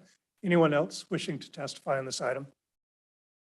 Nobody on Zoom. All right, seeing none, I'll close the public hearing. Tap that quietly this time. And if staff would like to address the questions? So in terms of the first question, which I believe is the length of East Joyner Parkway, right? I don't know those off the top of my head, but I'm happy to get Mr. Garabedian's contact info and reach out with an answer to that. In terms of the speed limits, so that northern section, so it'd be between 12 Bridges and the roundabout, is currently 35, and that will go to 40 miles an hour. And the section from the roundabout to the south is currently 45 miles an hour and will remain 45 miles an hour. So there will, if this is adopted, there will be a difference of 5 miles an hour, 40 miles an hour to the north, and then the southern section will be 45 miles an hour. All right. I got it all in.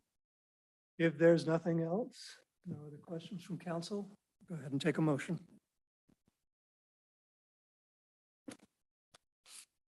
Anyone wishing to make a motion on this item? Ben, want to give it a shot? I'll motion to adopt. Ordinance. Ordinance number 1057B. I'll second. I have a motion and a second. Go ahead, roll call, Yes. please. Councilmember Brown? Yes. Councilmember Andriotta? Yes. Councilmember Carlskent? Yeah. Councilmember Lauritsen? Yes. And Mayor Joyner? Yes. Don't sound so excited, Dan. We'll That's move how he on. always sounds. We'll move on to item 10B, conduct a public hearing and waive the first reading and introduce by title only ordinance 1058B, establishing rules and regulations for the use of skate or roller skate type park pursuant to Health and Safety Code 115800. Ms. Melikoff. Thank you, Mayor and Council. So the item before you is a recommendation from staff to adopt a new chapter to our municipal code, Chapter 12.18, which would regulate skateboard, roller skating, biking, and scooters in skate facilities that are owned and operated by the city. Pursuant to Health and Code Safety Section 115800, an operator of a skate park is not allowed to permit anyone to ride a skateboard or other wheeled recreational device in that park unless the person is wearing a helmet, elbow pads, and knee pads. The statute provides an exception for municipalities such as the city of Lincoln who do not have parks that are staffed at all times and are able to do that. So it provides an alternative where the city can adopt an ordinance, compost at the park, advising members that are using the park that they are required to wear helmets and elbow pads, and that failure to do so may result in a citation. So that is the purpose of the ordinance that is before you.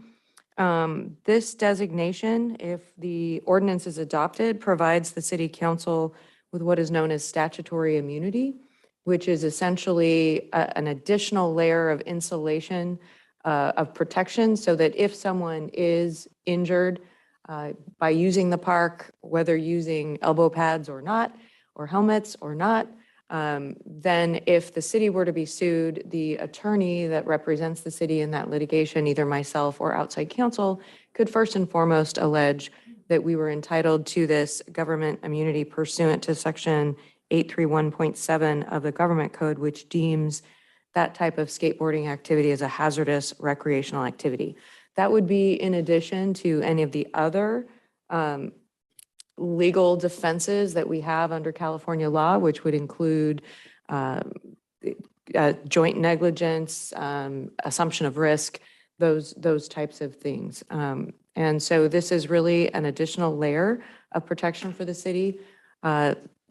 Mr. Boynton is very excited that our new temporary skate park has opened to the public largely in the last week or two with the help of some volunteers to install some ramps.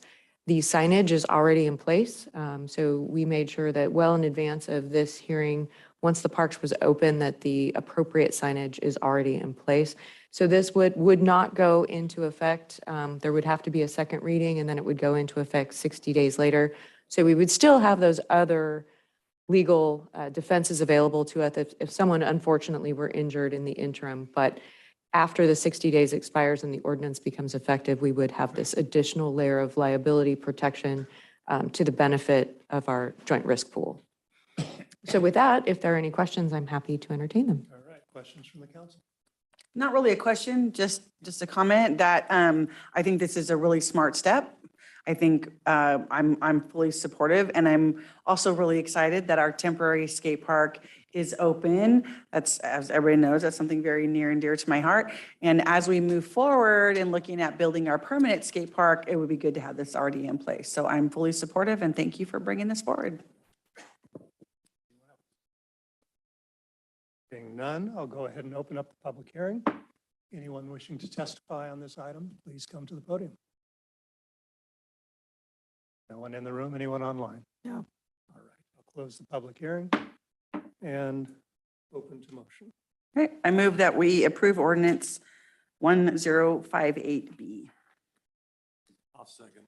We have a motion, second. Roll call, please. Yes, Councilmember Andriana, Yes. Councilmember Lauritsen, Yes. Councilmember Brown, Yes. Councilmember Carl Skint, and Mayor Joyner. Yes. We move on to item 10C. Conduct a public hearing, adopt resolution 2022-270, determining that the project is exempt from the California Environmental Quality Act, CEQA, under section 15061B, common sense exemption of the CEQA guidelines because there's no possibility the time extension will have significant effect on the environment, and approving a 4-year term time extension for the approved Joyner Ranch East tentative subdivision map, Joyner Ranch East, with a new map expiration of April 13, 2027. Do I have to read the APNs? Christine? All right. The applicant is Joyner Limited Partnership and Morton Patalo, Inc. And I am going to recuse myself from this item as this project is involving my family and family property, and turn it over to the Mayor Pro Tem. Questions before I open? No, you can open up the public hearing first. We have to have another presentation. Good evening, What's City it all Council. Yeah. Good evening, City Council, staff, and members of the public. My name is Efren Sanchez, Senior Planner. The project we have before you is a 4-year time extension request of the approved tentative subdivision map, the Joyner Ranch East, submitted by the Joyner Limited Partnership and Morton Patalo, Inc. A little bit of context: on April 13, 2021, the City Council approved the Joyner Ranch East tentative subdivision map project under Resolution 2021-62 for the development of 199 single-family residential lots, open space, corridor, and other subdivision improvements. Subsequently, on September 12, 2022, the applicant submitted their first discretionary time extension to accommodate the future review of improvement plans, satisfaction of the conditions of approval, and recordation of the final map. In November 16, 2022, the Planning Commission conducted a public hearing to consider the time extension request. After discussion and deliberation regarding the time extension process and the previous environmental analysis for the original map approval, the Planning Commission, with a 5-0 vote, recommends the City Council extend the Joyner Ranch East tentative subdivision map for a 4-year timeframe. This is a this is the map, and essentially the project site is located at the southeast corner of Joyner Parkway and Nicholas Road. The project site is approximately 25 acres in size. The property is zoned planned development, medium density residential, and open space with the Joyner Ranch, within the Joyner Ranch general development plan.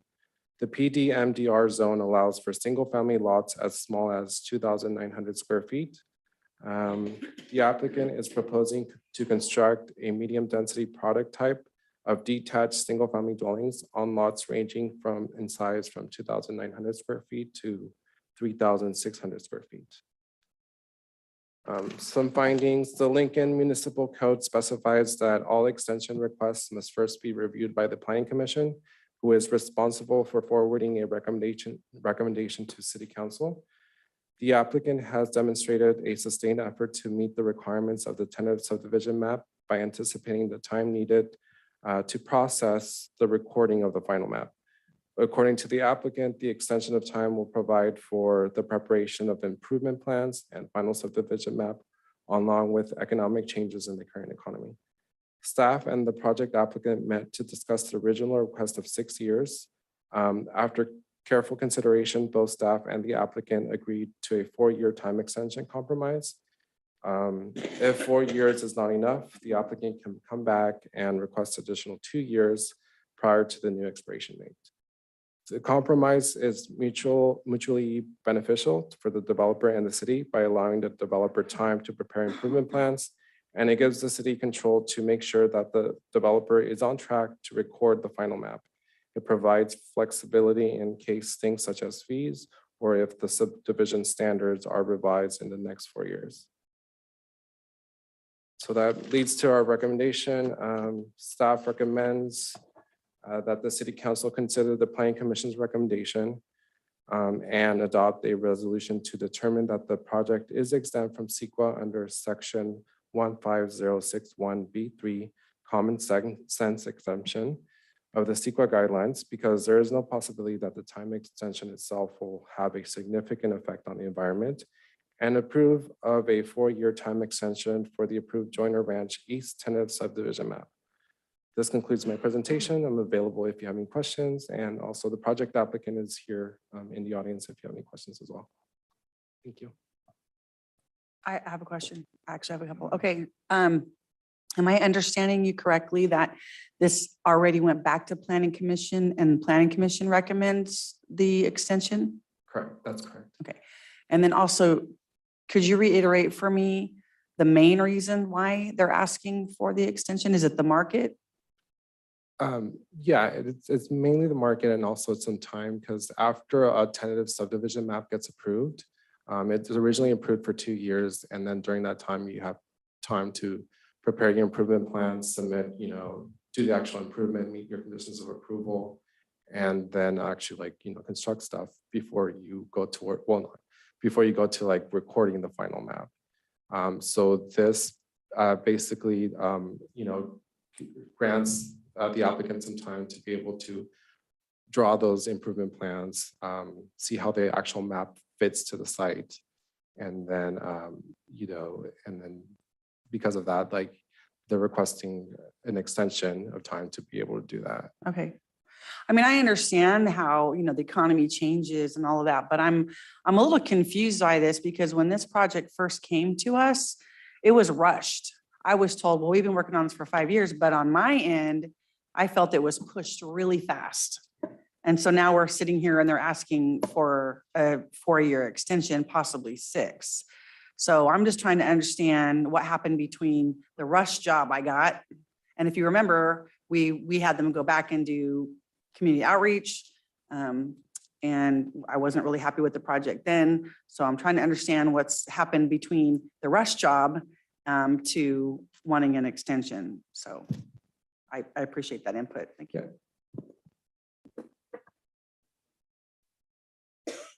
So maybe I didn't understand the reason that I didn't hear an answer to her question as to why was there not enough time granted for this to take place, or for the maybe my question isn't. So it's I think we have reps from the applicant here this evening, and perhaps they can address that specifically, because staff, we try to just bring you the project, and sometimes the reasoning behind the extension is better spoken to by the applicants themselves. Okay. If they want to respond to that, that'd be great.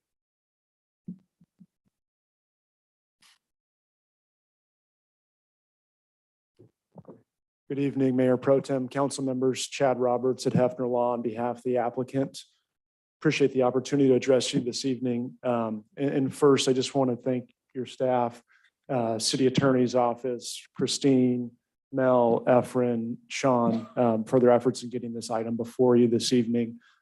Also, I'd be remiss if I didn't mention or express an additional thank you for staff's recent efforts to update your subdivision map act ordinance to take full advantage of state law. As far as I'm aware, you're the first jurisdiction in the region to do so. I think it's tremendously beneficial to the city. And so just kudos to you on that. I think you're a leader in that regard. Mayor, I'm used to Mayor Andrea, council member. That's okay. Andriana. You can still keep calling me mayor if you want to. I'm just kidding. I'm just I kidding. appreciate the questions you raised. So a bit of background. You mentioned the 5 years. Yes, it did take us, I believe, from application submittal to project approvals about 6 years. When we got there in April of 2021, as Efren pointed out, I think you and others who were there at the time are well aware that there is a very real and credible CEQA threat and litigation by a neighboring property owner. Fortunately, we were able to resolve that threat and litigation with the neighboring property owner, in coordination to some extent with the city as well. Once we got through that process, that took some time, admittedly, to get to that point of compromise. Once we got there, we were the first city applicant to go through the PCCP process, which took about 7 months. And, I think we're hopeful that our efforts on that front will smooth the process for future applicants, because I think at the time there were still some kinks to work out. It was a new process. Once we made it through that, we were moving toward a closing with a national home builder. We're very excited about that. It would have been a great builder partner for the city. Unfortunately and unexpectedly, we came across some very unique and, again, unexpected title issues that prevented that transaction from closing. We have been diligently pursuing a resolution of those title issues. I won't get into too much detail, but we are expecting them to be finally resolved in early 2023. As you mentioned and guessed about the main reason for our request, I've got into some of them, but in that intervening time, the market has changed dramatically. And so it is going to take us some time to find the right builder partner. So that's why we're here before you this evening with this request. And despite this request, I did want you to know we have been diligently pursuing this, certainly leading up to the closing with the national builder I mentioned, and have invested significantly in the improvement plans and engineering that goes into a final map, somewhere to the tune, maybe a little bit less than $100,000. But given the recent developments and everything I mentioned, that's the reason we're before you this evening. If you have any more questions, I'm happy to answer them. I do. I really appreciate all of that. Let's back up a little bit. And when you said that you had a real threat of litigation over CEQA by a neighboring property owner, are you talking about Sierra Pacific? Because if that's what you're talking about, it was my understanding that, and me specifically, asked you to go talk to them because they weren't even informed about your project when you first brought it to city council. And they were only concerned that new homeowners would not sue them.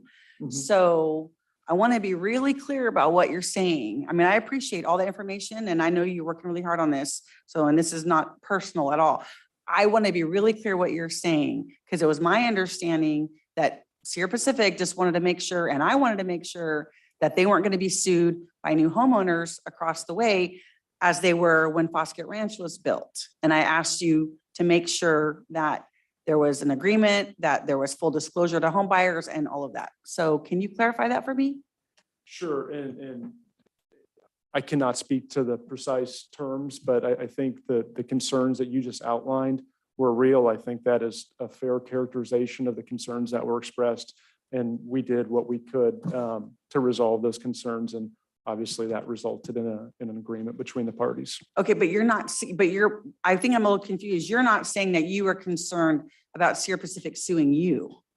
That's not what you were saying, or was that what you were saying? I was, and just in terms of the timeline, once the project was approved, we had a very real threat of CEQA litigation. And so we took months after the hearing working with the party you mentioned to resolve their concerns. And ultimately we were able to do so successfully. Okay, and so that's all been resolved? It has all been resolved. It has, Councilmember Andriana. And just to clarify, when CEQA litigation is filed, it is filed against the agency that is advancing the environmental document. Yep. So the threat of litigation was actually to the city.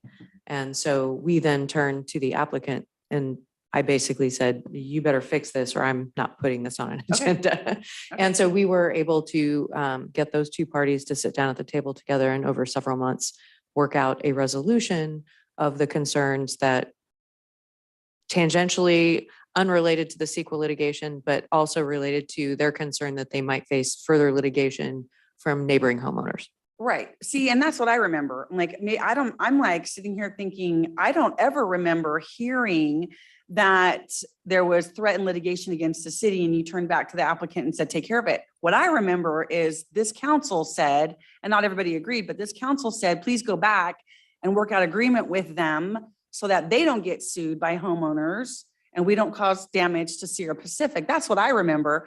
This whole other conversation is like brand new information to me. And so I don't know, maybe I missed that part. I don't know, but. The letter that was threatening litigation that was sent to the city was circulated to council. Okay, I'm sure it was. I guess I was so stuck on the other one that, okay, I really appreciate that, Chad. I appreciate the information very much. First. Okay, any other? further questions? Any No. other further questions So by the council? the extension, you're at a point where now you're just looking for someone to partner with to build the homes. Essentially. That's correct. We're looking for the right builder partner. Okay. Thank you very much. Thank you very much. I will now Thank you.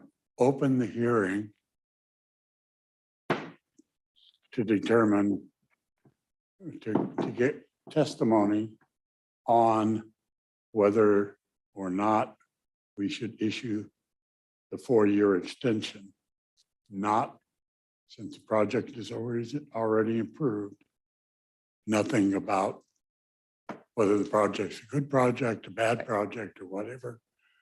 The subject is whether a 4-year extension causes environmental harm potentially, and whether the DA should be, or the tentative map should be extended for 4 years.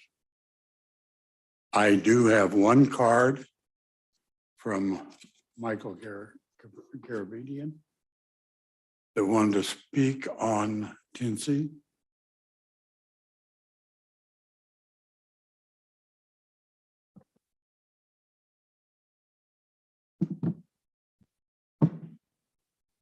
Time myself here, so I know how much time I have left. We have a timer for you. Where is it?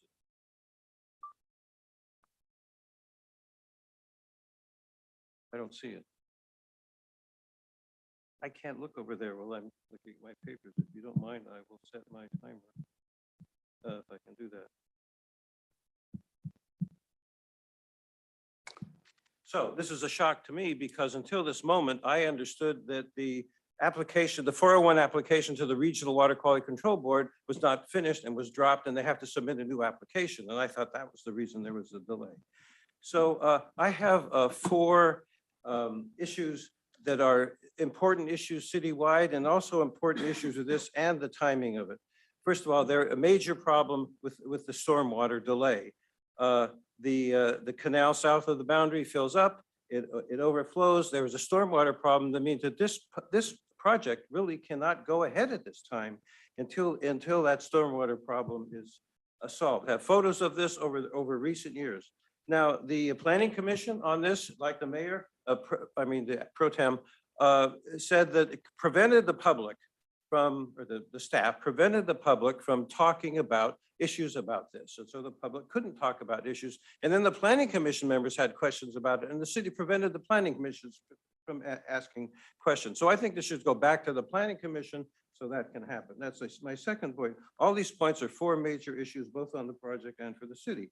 The second is the city did change the general plan for this and, from a commercial designation to housing. Now, this is a sawmill issue. This is a threat to the sawmill. There's no question about it. Not only could it shut down the sawmill that have 199 units right across the log deck from this, but if that shut down, it would affect the log market. for the whole area. The whole area, there's a log market that comes to this is critical. Lincoln will make itself an enemy of the people who no longer have a log market to thin their forest and do the salvage logging after the forest. This is a serious issue that I know is a concern to Sierra Pacific.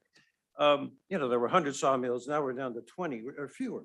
So point 4, Lincoln has very few neighborhood parks and no parks master plan. And this would put 200 to 300 people there with their own entrance to it.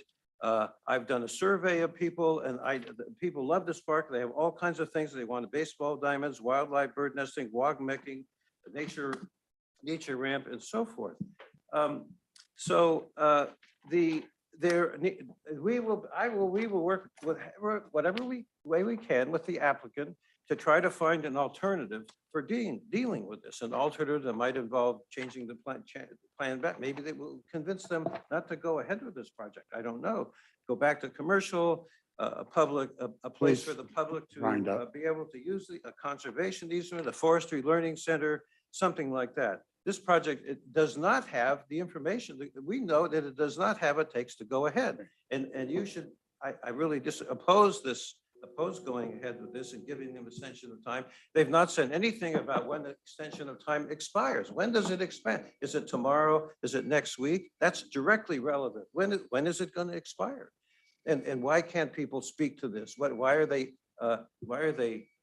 prevented from saying what they think about this project? What Because kind of there's an outrage is that? Please, there's an item on the agenda. At this point in the meeting, you talk about the item on the agenda. There were numerous occasions to address the items that you have thrown in when the project was up for approval with due process through the planning commission. So. Sir, I've read the statute that has to do with the extensions. There's a long statute. You have to read it all. I'm not sure the council has. So there's other issues here. And Thank you. Any other people in the audience would like to make testimony on? Mr. Chapman has his hand raised. Mr. Chapman.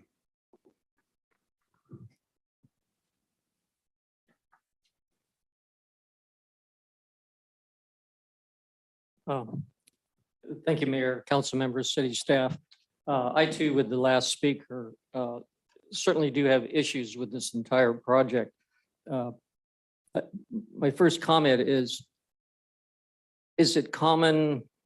Are we setting a precedent by extending this time out? Do we do that? In how many projects have we done that? The other comment is that if you don't do the extension, what does that do to the applicant? And most importantly is the project itself. I too, along with the previous mayor, myself and Mr. Garabedian, is this project was on the fast track. And now we're coming to, it was an unbelievable fast track, and now we're slowing down to, and if it comes down to the amount of money because of the market the way it is, I don't think that's justification enough in order to do that. Thank you. Thank you. Anyone online? No, Mayor, no hands are raised. Close public comment. Does staff or the, well, let's staff for the whole. Well, so as you sort of articulated, the debate over the specifics of the use took place during the rezone and general plan amendment stage. So that's done, right? The mapping stage of a project is completely separate of rezoning and general plan designation. So regardless of, and I want to be corrected by this by development in case I'm wrong about this, but regardless of the council's decision to extend the map or not extend the map, it doesn't change the fact that the property is now zoned residential unless and until the applicant chooses to submit another application to have it rezoned yet again.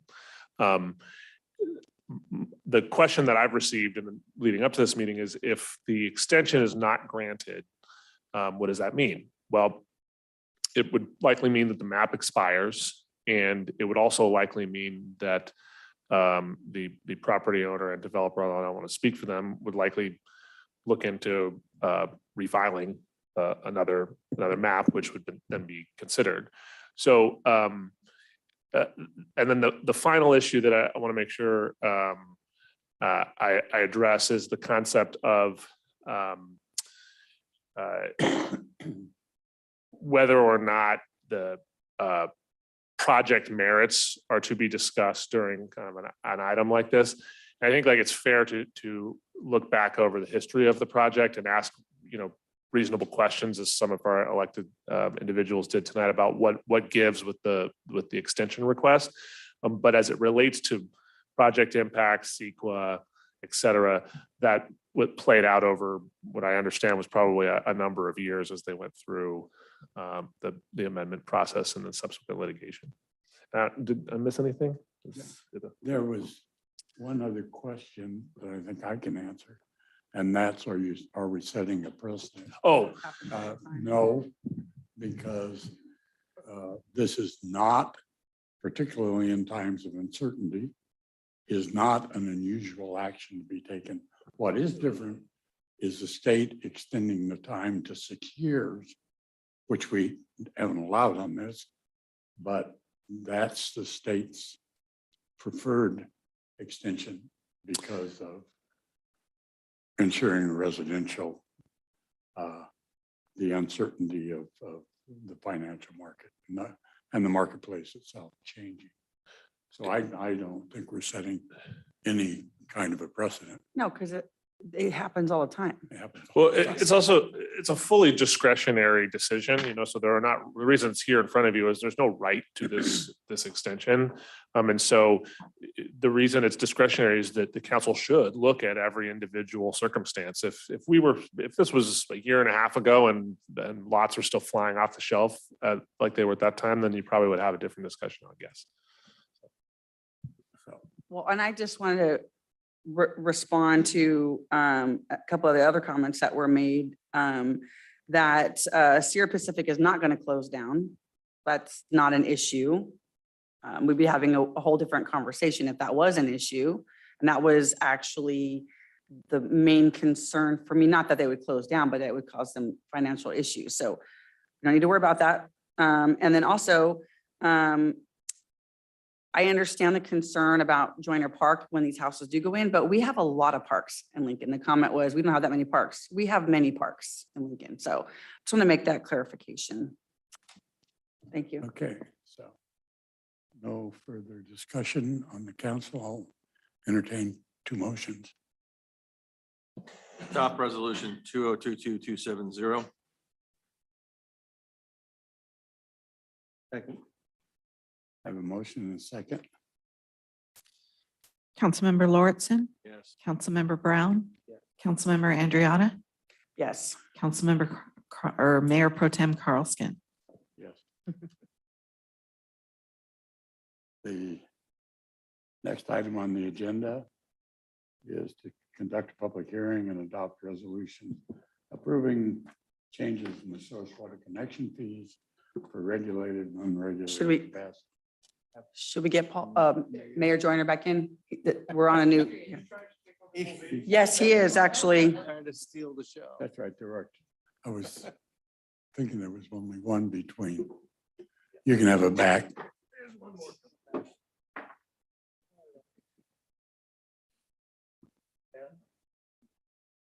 Conduct public hearing and adopt resolution 2022-71 approving changes to source water connection fees. Microphone. That's a mistake I rarely make. I know. Conduct a public hearing and adopt resolution 2022-271 approving changes to source water connection fees for regulated and unregulated capacity. Travis? Yeah, thank you, Mayor and Council. As you stated, we're looking to conduct a public hearing and to adopt changes to the source water capacity. As a quick summary of the item, back in 2019, the city conducted a nexus study that established the source water capacity rates. This study, the findings of the study was that the source water capacity charges should be based on lot size and also that it should be based on the cost that the city has already paid for our surplus source water capacity. This established the rates for both the regulated and unregulated zones. In 2020, we amended the ordinance, pulling in the findings of the nexus, thereby establishing the source water capacity rates. In 2022, we further clarified that for the regulated, we should adjust those rates based on the construction cost index every April, and that for the unregulated zone, we had fully spent our surplus capacity and that we wanted to revert back to PCWA Zone 6 City of Lincoln rates. That was adopted in 2022. This is really just taking action on that. So we're looking to now adjust the rate for the regulated source water capacity based on the current consumer cost index as of April 2022. We're looking at an increase in that rate. And then we're also looking to adopt the Zone 6 PCWA rate that they updated in January of 2022. So in summary, we're looking to conduct a public hearing, adopt a resolution that will bring the regulated into current construction cost index pricing and unregulated into PCWA Zone 6, January 1st, 2022 rates. Very good. Thank you, Travis. Any questions from council before I go to the public? Nope. None? Go ahead and open up the public hearing. Anyone wishing to testify on this item, please come to the podium. Mr. Chapman.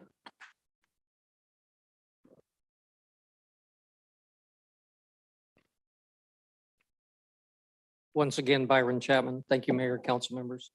The elephant in the room, I guess, is what everyone would probably like to know is what is the increase and how does that impact any of the residents and or the businesses here in town? Thank you. Thank you, Byron. Council, to answer that or to address that, we were in 2019, which is the last time this was adopted or when it was implemented, we were at $12.79 per gallon for regulated and $16.05 per gallon for unregulated. Based on current cost, the unregulated, the Zone 6 is going to go up to $17.38. So what was that? From $16.05 to $17.38. The bigger change will be in the regulated just because of the difference in the construction cost index from 2019 through 2022. And that one will be going from $12.79 per gallon to a current cost of $15.64 a gallon. Mayor, I think in answer to Mr. Chapman's question is that this is a connection fee. It only affects people when they buy a house, change a house. Correct. The source water. And the source water is PCWA, but it's the connection fee for the water source. So it doesn't.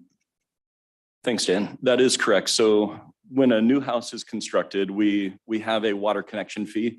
That's got two components. That's got the sort of distribution and delivery and then the source water components. Those both go together to establish they compose the water connection fee. But that is for new construction or for upgrades and services or adjustments with new meter sizes and substantial changes. Thank you. Anyone else wishing to testify on this item? Anyone online? No, nobody. All right. We'll close the public hearing. Bring it back up here for a motion. Yep, I move adoption of resolution 2022-271. I'm Think going to Ben. give that to Ben. So motion and second, Ben? Yes, Councilmember Andriotta? Yes. Councilmember Brown? Yes. Councilmember Carlskent? Yeah. Councilmember Lauritsen? Yes. And Mayor Joyner? Yes. With that, we complete our public hearings. We move on to general business. Item 11A, adopt resolution 2022-272, approving the technology loan program policy You are not Nita either. We're changing the Nita cast. is on vacation. Nita's on Yeah, he's on vacation. Our vacation. finance manager, Sandra Cook, is going to take this one. Newly Dunlap. That's right. I'm sorry, Yes. Sandra Dunlap just That's got okay. married. I I wasn't apologize. sure how I was going to introduce myself anyway, so thank you. Good evening, Mayor, Council. I'm excited to bring forward this tonight. It's a policy that we used to have. It's the technology program, used to be known as the computer loan program. So I'll just give you a little background. Back in 2010, we used to have a master policy book, and that was rescinded. And so then each department was to come up with their own policies. And so this one is just now being brought back forward. We're really excited. Staff is very excited. And so I will just touch base on a few things. So the purpose of this is to really help employee development of technology. The finance department is working very closely with IT. You can't see you over there. To get this program going. And so we've just made a few adjustments to improve the program.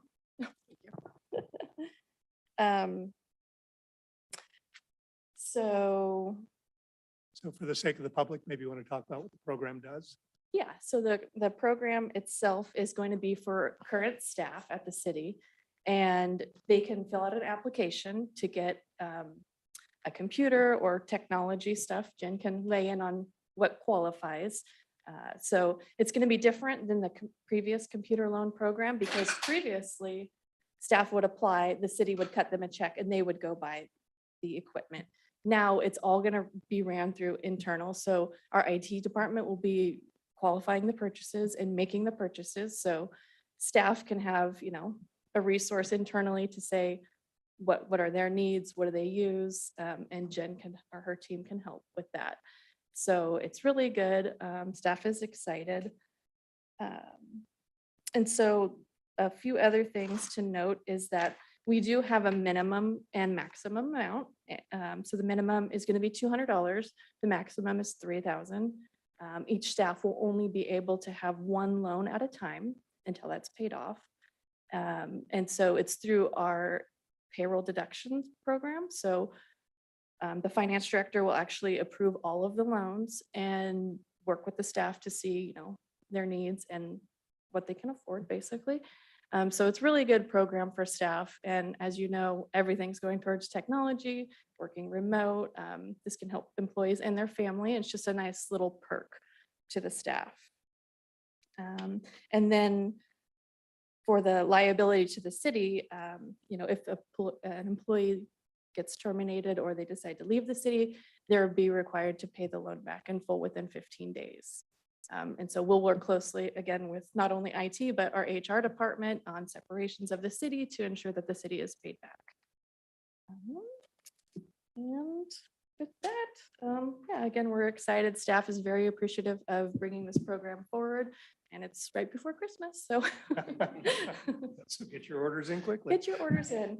And- All right, Sandra. And Mayor, there's one small language change that there's a reference in the policy that uses the term certain employees, and what it should say is eligible employees.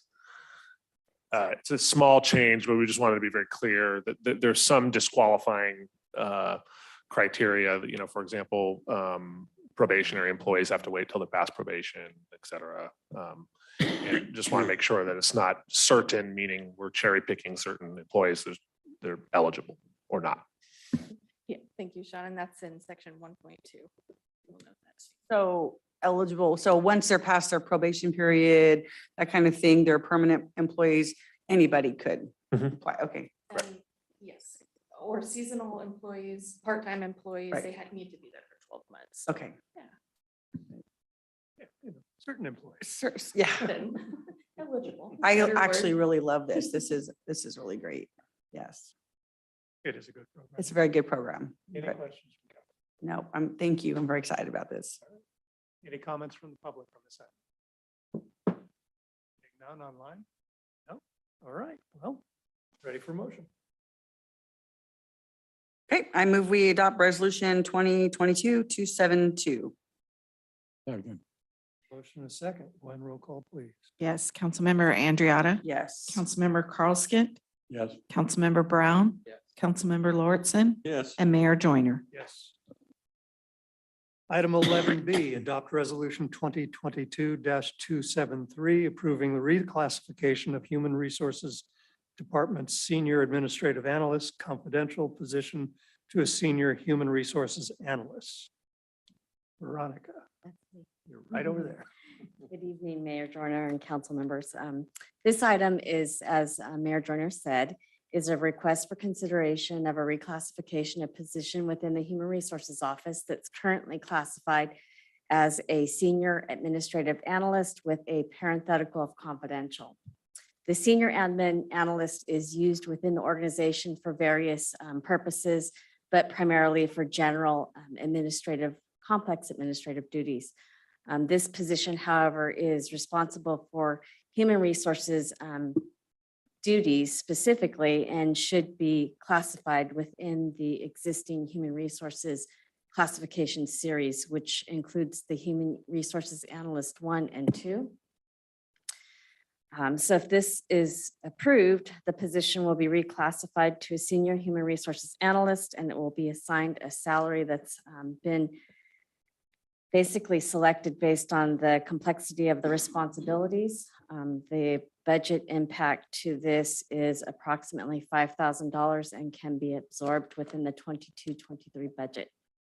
And this concludes my presentation, and I can answer any questions you might have. Great. Questions from the council? Nope. Anyone from the public wishing to speak on this item? Online, Gwen? No? All right. Ready for a motion? Adopt resolution 2022-273. Second. Have a motion and a second. Gwen, roll call, please. Yes, Councilmember Lauritsen. Yes. Councilmember Carlskent. Yes. Councilmember Andriotta. Yes. Councilmember Brown. Yes. And Mayor Joyner. Yes. Item Thank you. 11C, adopt resolution 2022-274, approving the new position of Information Technology Supervisor and the adoption of the salary schedule for the proposed Information Technology Supervisor classification. Good evening. So I am here for the second new position tonight for an IT supervisor, and this was a budgeted position, but it's a new position for the city. So I'm here seeking approval for the new, the adoption of the job specification and the salary schedule. And I don't know if there's anything else I need to say, or if you have I any don't think there questions. Any questions from the council on this item? Any member of the public have any questions on that? No one online. All right. Can I get a motion, please? Motion to adopt 2022-274. Second. I have a motion and a second. Gwen, roll call, please. Councilmember Brown. Yes. Councilmember Lauritsen. Yes. Councilmember Andriotta. Yes. Councilmember Carlskent. And Mayor Joyner. Yes. We move on to item 11D, adopt resolution 2022-275, authorizing a $1 million contribution to the Placer Land Trust to be used for the Clover Valley Preservation Project, and directs the city manager or designee to execute the attached use of funds agreement as proposed by William Jessup University. Mr. Scully, before I turn it over to you, my family has property across Sierra College Boulevard and down the way a bit. I think we are outside of the legal limit to require recusal. Do we have any sense of how far that is? My concern is this. I'm probably going to recuse myself on this out of abundance of caution. What I think is happening is that the footprint of the project is growing and could continue to grow, perhaps within range of a conflict. The- Then it would be a The, conflict. the totality of the Clover Valley project in the mapping that I've seen at least is on the west side of Sierra College Boulevard. So at this time, I haven't seen any proposal to jump Sierra College and move eastbound as part of the Clover Valley project. Without knowing the exact parcel, it's hard for me to say, although I defer to the city attorney. It's not really a land use decision. It's a contribution towards a preservation project.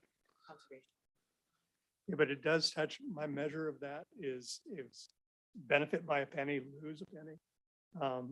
Probably being way overcautious, but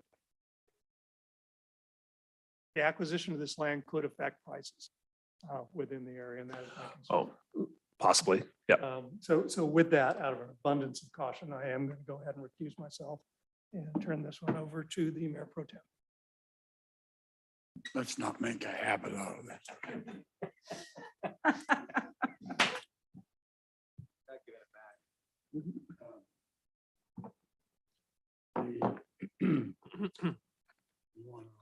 Sure.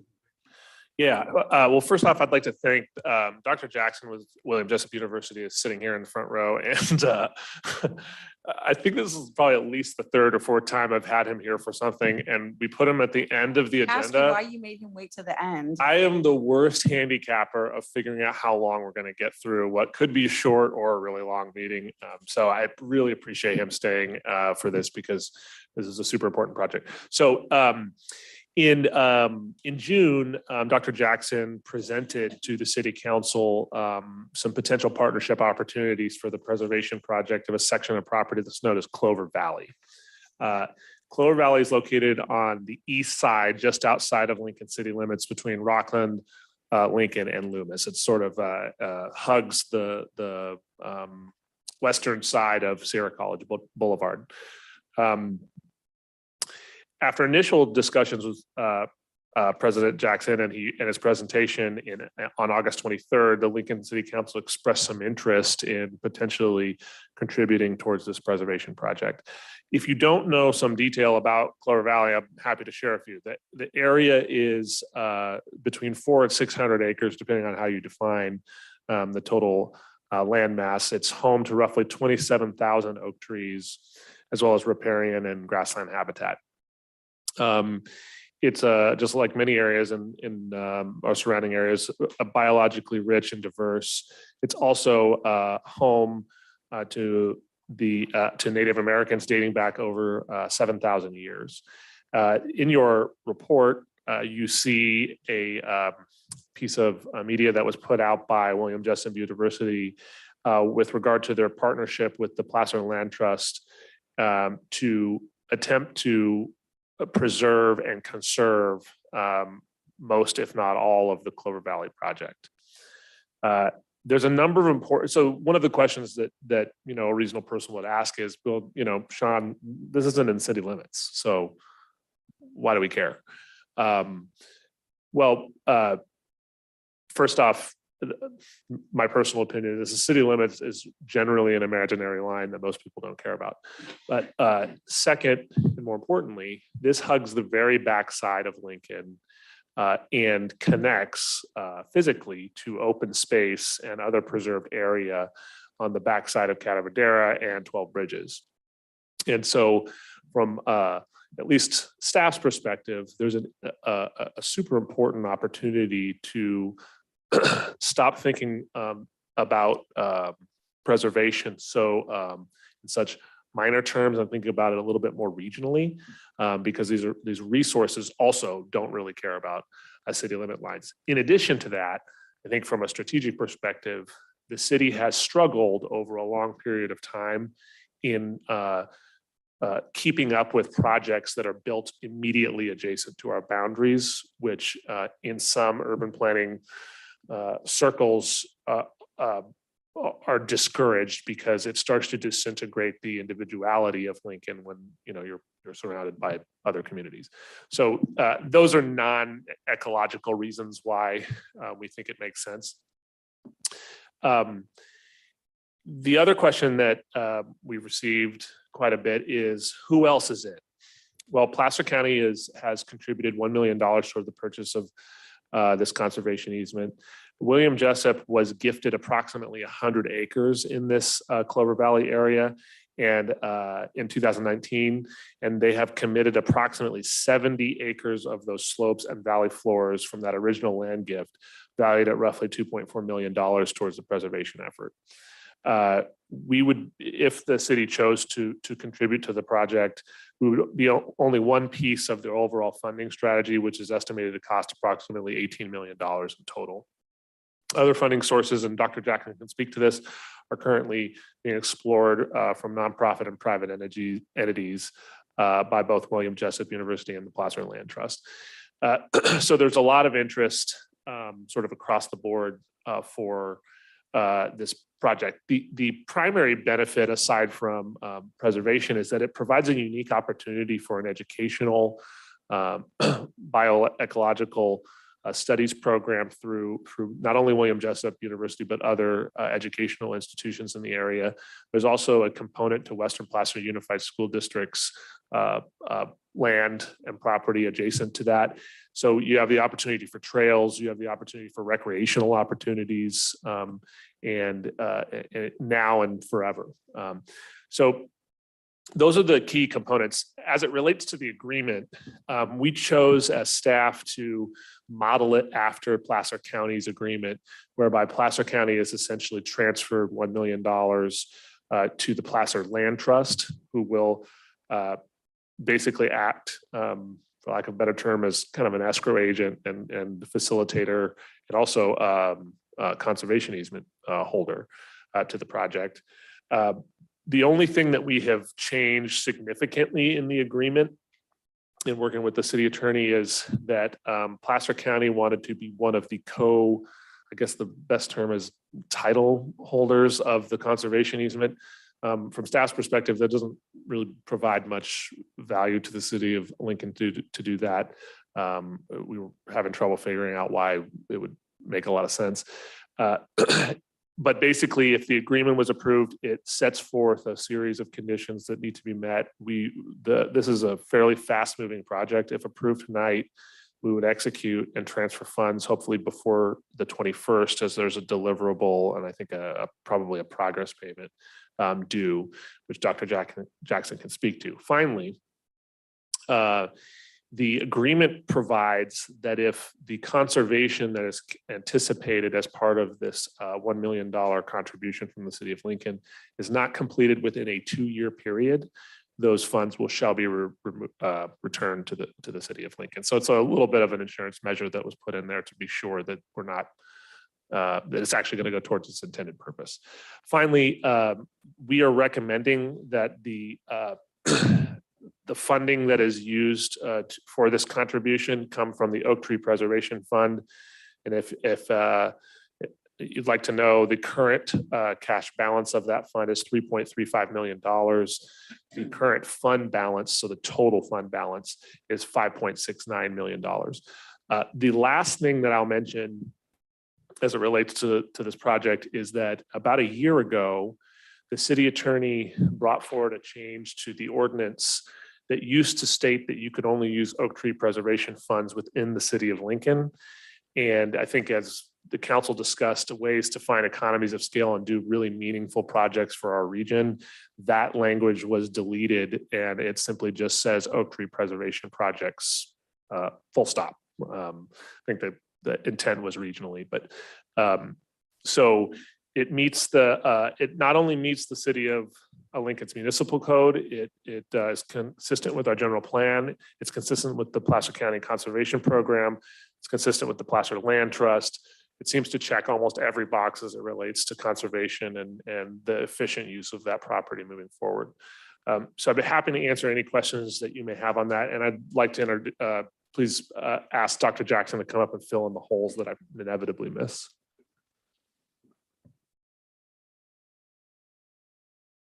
Thank you so much. I appreciate both Mayor Pro Tem, the council members, as well as city staff. Thank you for your expertise.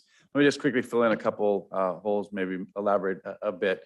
Western Placer Unified School District has property that's contiguous to this property. We've already had conversations with our environmental science department and with the school district about the possibility of joint educational programs.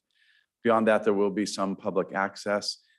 We have not framed up the parameters of that completely, but I think you can say there'd be no motorized vehicles, but pedestrian access in there is quite likely. There are some protected species in there, Swainson hawk, as well as some other ecological resources there that are rich and varied. As was alluded to, right now it's about 450 acres, including Jessup's 70-acre contribution.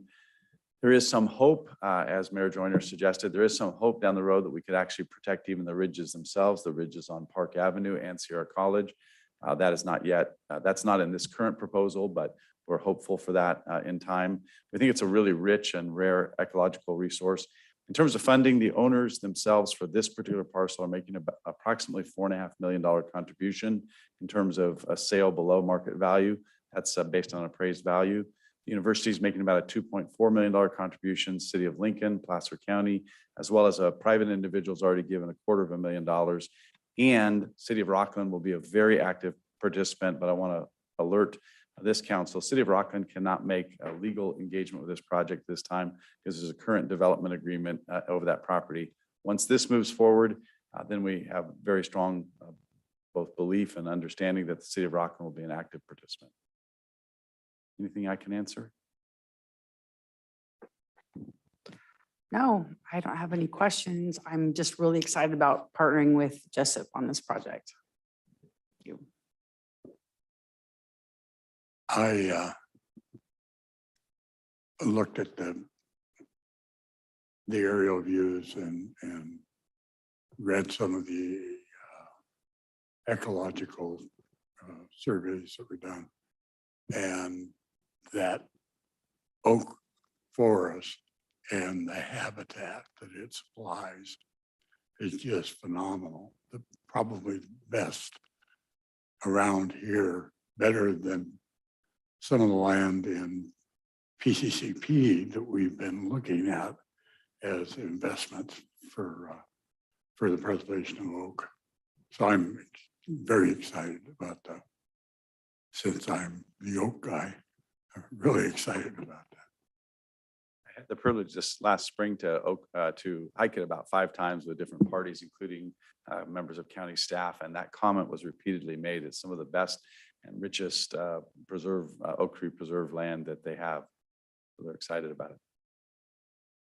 I think it'd be really neat to maybe add in for those that, I don't know, you know how they have little plaques and stuff where it tells a little bit about the area and the trees, and for those that might be coming through that aren't part of these classes, but if there's like a trail or identifying, what it really is and informational things like that. We have this great partnership with Placer Land Trust, and one of the things that will happen in the open space management plan will be exactly as you've just indicated, how to identify the various resources. We have to be very sensitive. There are some Native American resources that we do not want to specifically identify and don't want to provide access to be able to preserve them for centuries to come. And council, the other thing I didn't mention is that there's provisions in the agreement that make it very clear that the City of Lincoln, along with Placer County as contributors to the project, will be acknowledged in many different ways over a really long period of time. Well, that's nice, but I don't think that's our main concern. Let's, but thank you for that. Thank you. Okay, any more? I'll open it to public comment. Any member of the, come up and speak, please. State your name and speak. Taking your proof of Mr. Chapman, fellow members of the board, Mr. Scully. Mr. Scully, I hope that you're, and I wish that you were as passionate in preserving our nature preserve as you are in the Clover Valley. What my wife read were the minutes from the meeting in June. And from your statements there that it's a great location, perfect, and it is much smaller but similar to Clover Valley. Within our city, we have about 67 acres, I think that's what it is, of a small nature preserve that has the Swainson's hawk and some of these other wildlife that are in Clover Valley. And all we want to do is say, let's not put an active sport like disc golf. So if if you could take your passion and help us out, you're on that committee because I have the whole thing here, and help us preserve it. That's what we want. And I heard almost the exact opposite from that meeting that I heard here on $1 million we want to take out of our oak tree mitigation fund to help Clover Valley, which I am 100% for. You might have to hire the good doctor to come and help us out. So as we proceed, because I know this might eventually end up in the lap. Excuse me, is this about the Clover Valley? Clover Valley, Okay. yes. I am all for giving the $1 million. Thank you. Is that all I could say? Hmm? Is that it? Yeah, if, that's what the public comments about. Thank you. We do have a hand raised on Zoom as well. There Okay. is one on one. Yeah, Lena, please go ahead. Good evening, council members. This sounds like a very nice project, but my question is, should Lincoln be doing a large contribution like this prior to getting the lawsuit settled against our Oak Tree Fund?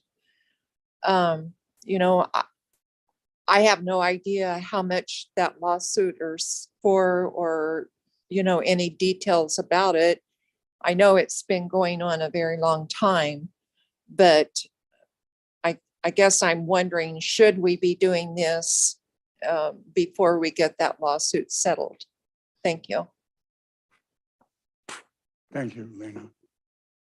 No other hands. Chapman, you have another one?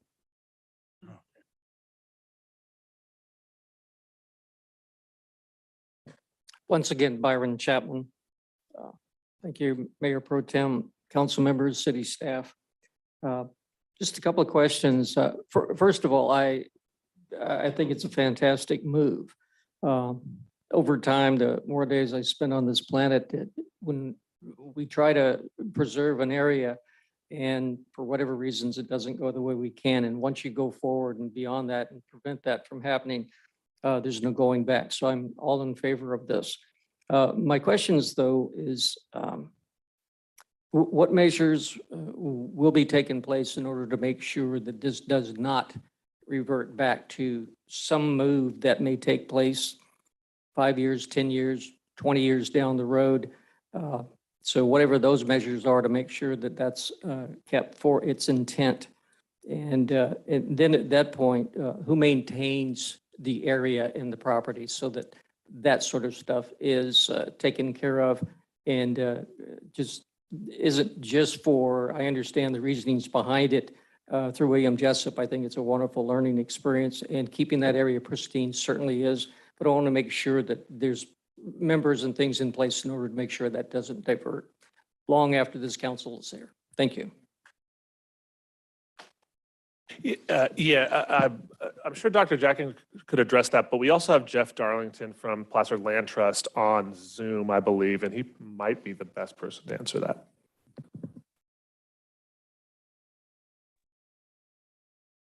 Can you hear me? Yes. Hi, everybody. It's Jeff Darlington. I'm the executive director at Placer Land Trust. Great questions. Our partnership with William Jessup is to the benefit of this property being protected in perpetuity. And so while William Jessup will purchase and own the property, concurrent with that purchase, Placer Land Trust will hold a conservation easement on the property that guarantees its protection in perpetuity. So that is the protection against somebody changing their mind and thinking there's a better plan 2, 5, 10, 20, 100 years from now. And I think Dr. Jackson could answer additional questions about the management of the preserve. I would, since I've got the mic right now, I will say thank you to the city for considering this, and I believe it is an essential contribution for this project to succeed. So Thank you very much. And I'll still be here for other questions if you have them.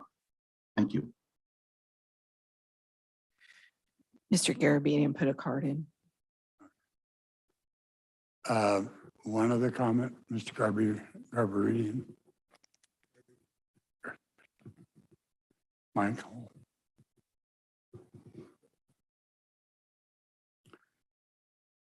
Again, Mike Garabedian, Placer County tomorrow, and I submitted, after I saw this on the other agenda, I submitted a memo to you on the policy issue, so I'm not going to discuss the policy issues.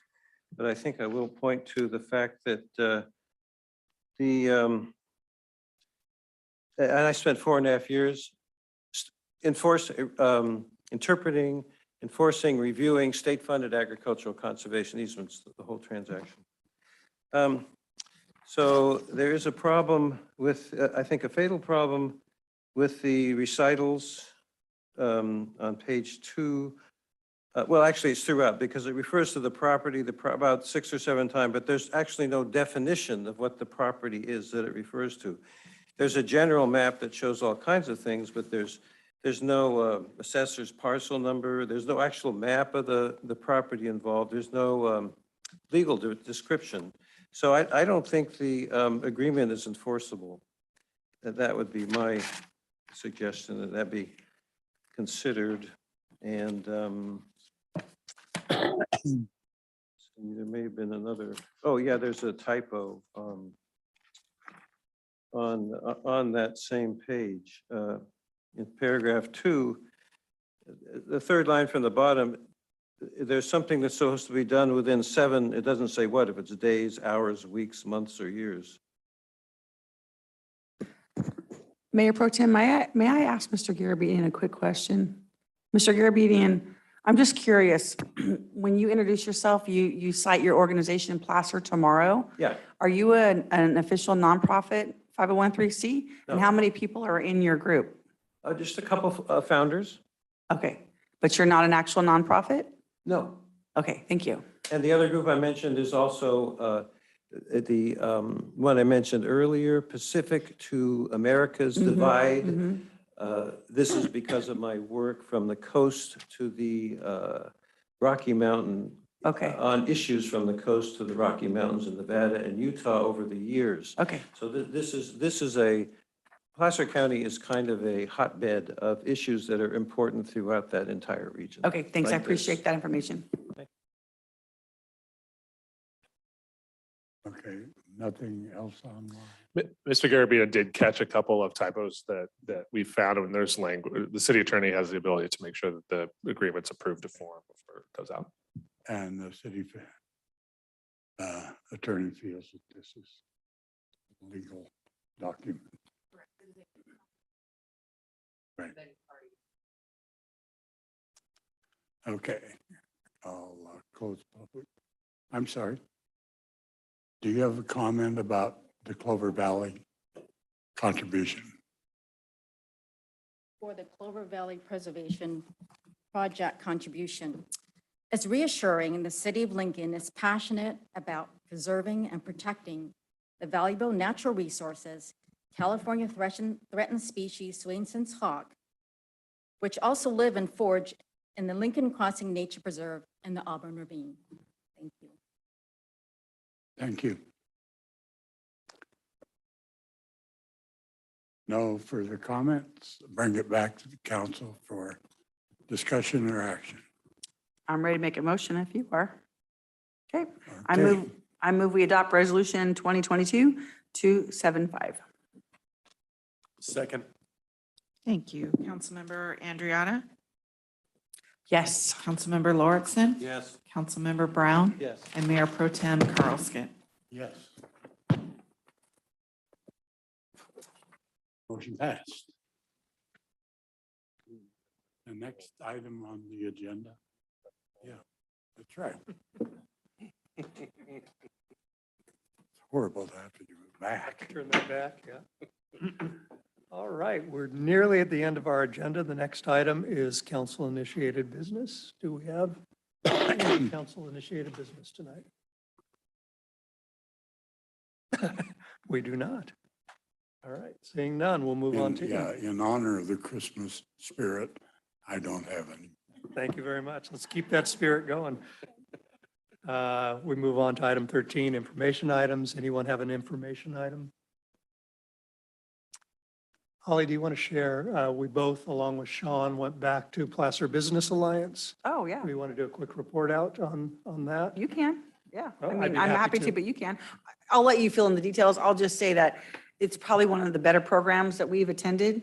Cherry Spriggs, the chair of the interim CEO of Placer Business Alliance, did a wonderful job of organizing. We had a lot of great speakers, legislators and/or their staff, a lot of really great panels. Sean Scully sat on a panel. And let me just say this, I know he hates me, but let me just say this. On his panel, I had multiple comments from people that live in the region, work in the region, electeds, and beyond, say that he was like the best by far.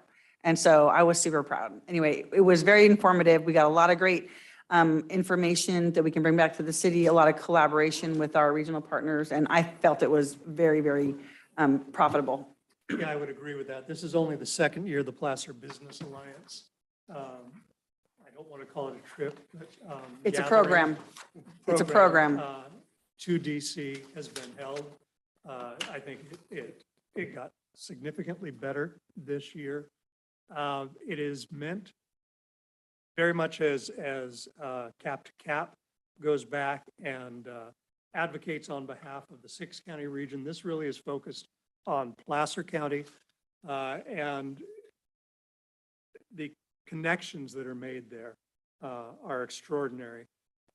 In this event, about 100 electeds and representatives of different agencies and different businesses, all within Placer County, went back, and the significance of that, because we ask the question very often, why do we need to go 3,000 miles away to visit these people that are all back home? And the answer to that is for those 2 or 3 days, our schedules are synchronized. We're on the same agendas, the same discussion items, all talking to one another, and that is impossible back here. You just can't synchronize your schedules for that many days. In addition to that, and some very good programs, there were opportunities to do breakouts on our own, go to Capitol Hill, do a little bit of lobbying. Personally, had contact with Congressman LaMalfa, Congressman McClintock, Nevada Congressman Amodi, and at that time, Congressman-elect, now Congressman Kiley as well, all talking about significant items of importance to Placer County. So if I had to compare this to the Cap to Cap program that's been going on for 50 years, if we had to choose between one or the other to attend, I would say it's this one. Sean, did you want to add anything to that? No, I just, I agree in that, I was actually fairly skeptical because, so I have 2 little children, and to leave for a number of days, it's very difficult sometimes. And so I was sort of thinking, wait, I feel like we could have these conversations just around here. But it feels like this year, I didn't go last year, they kind of started to figure out a few things that are really important about how to run an event like that. And so it'd be nice to see if it continues to improve and grow. And but I was able to get a number of resources that would have been challenging for me to get 3,000 miles across the country, granting agencies, et cetera. And I think there is an opportunity for us over the next year for the 2 of you, if you haven't filled out the survey, fill that out. I think we can shape the direction this heads. So really good program. Glad we did it. And I think there's significant benefit, certainly to Placer County and to Lincoln within that. Any other information items? If not, this is our last council meeting for this year. So happy holidays, everyone. Have a Merry Christmas. We stand adjourned.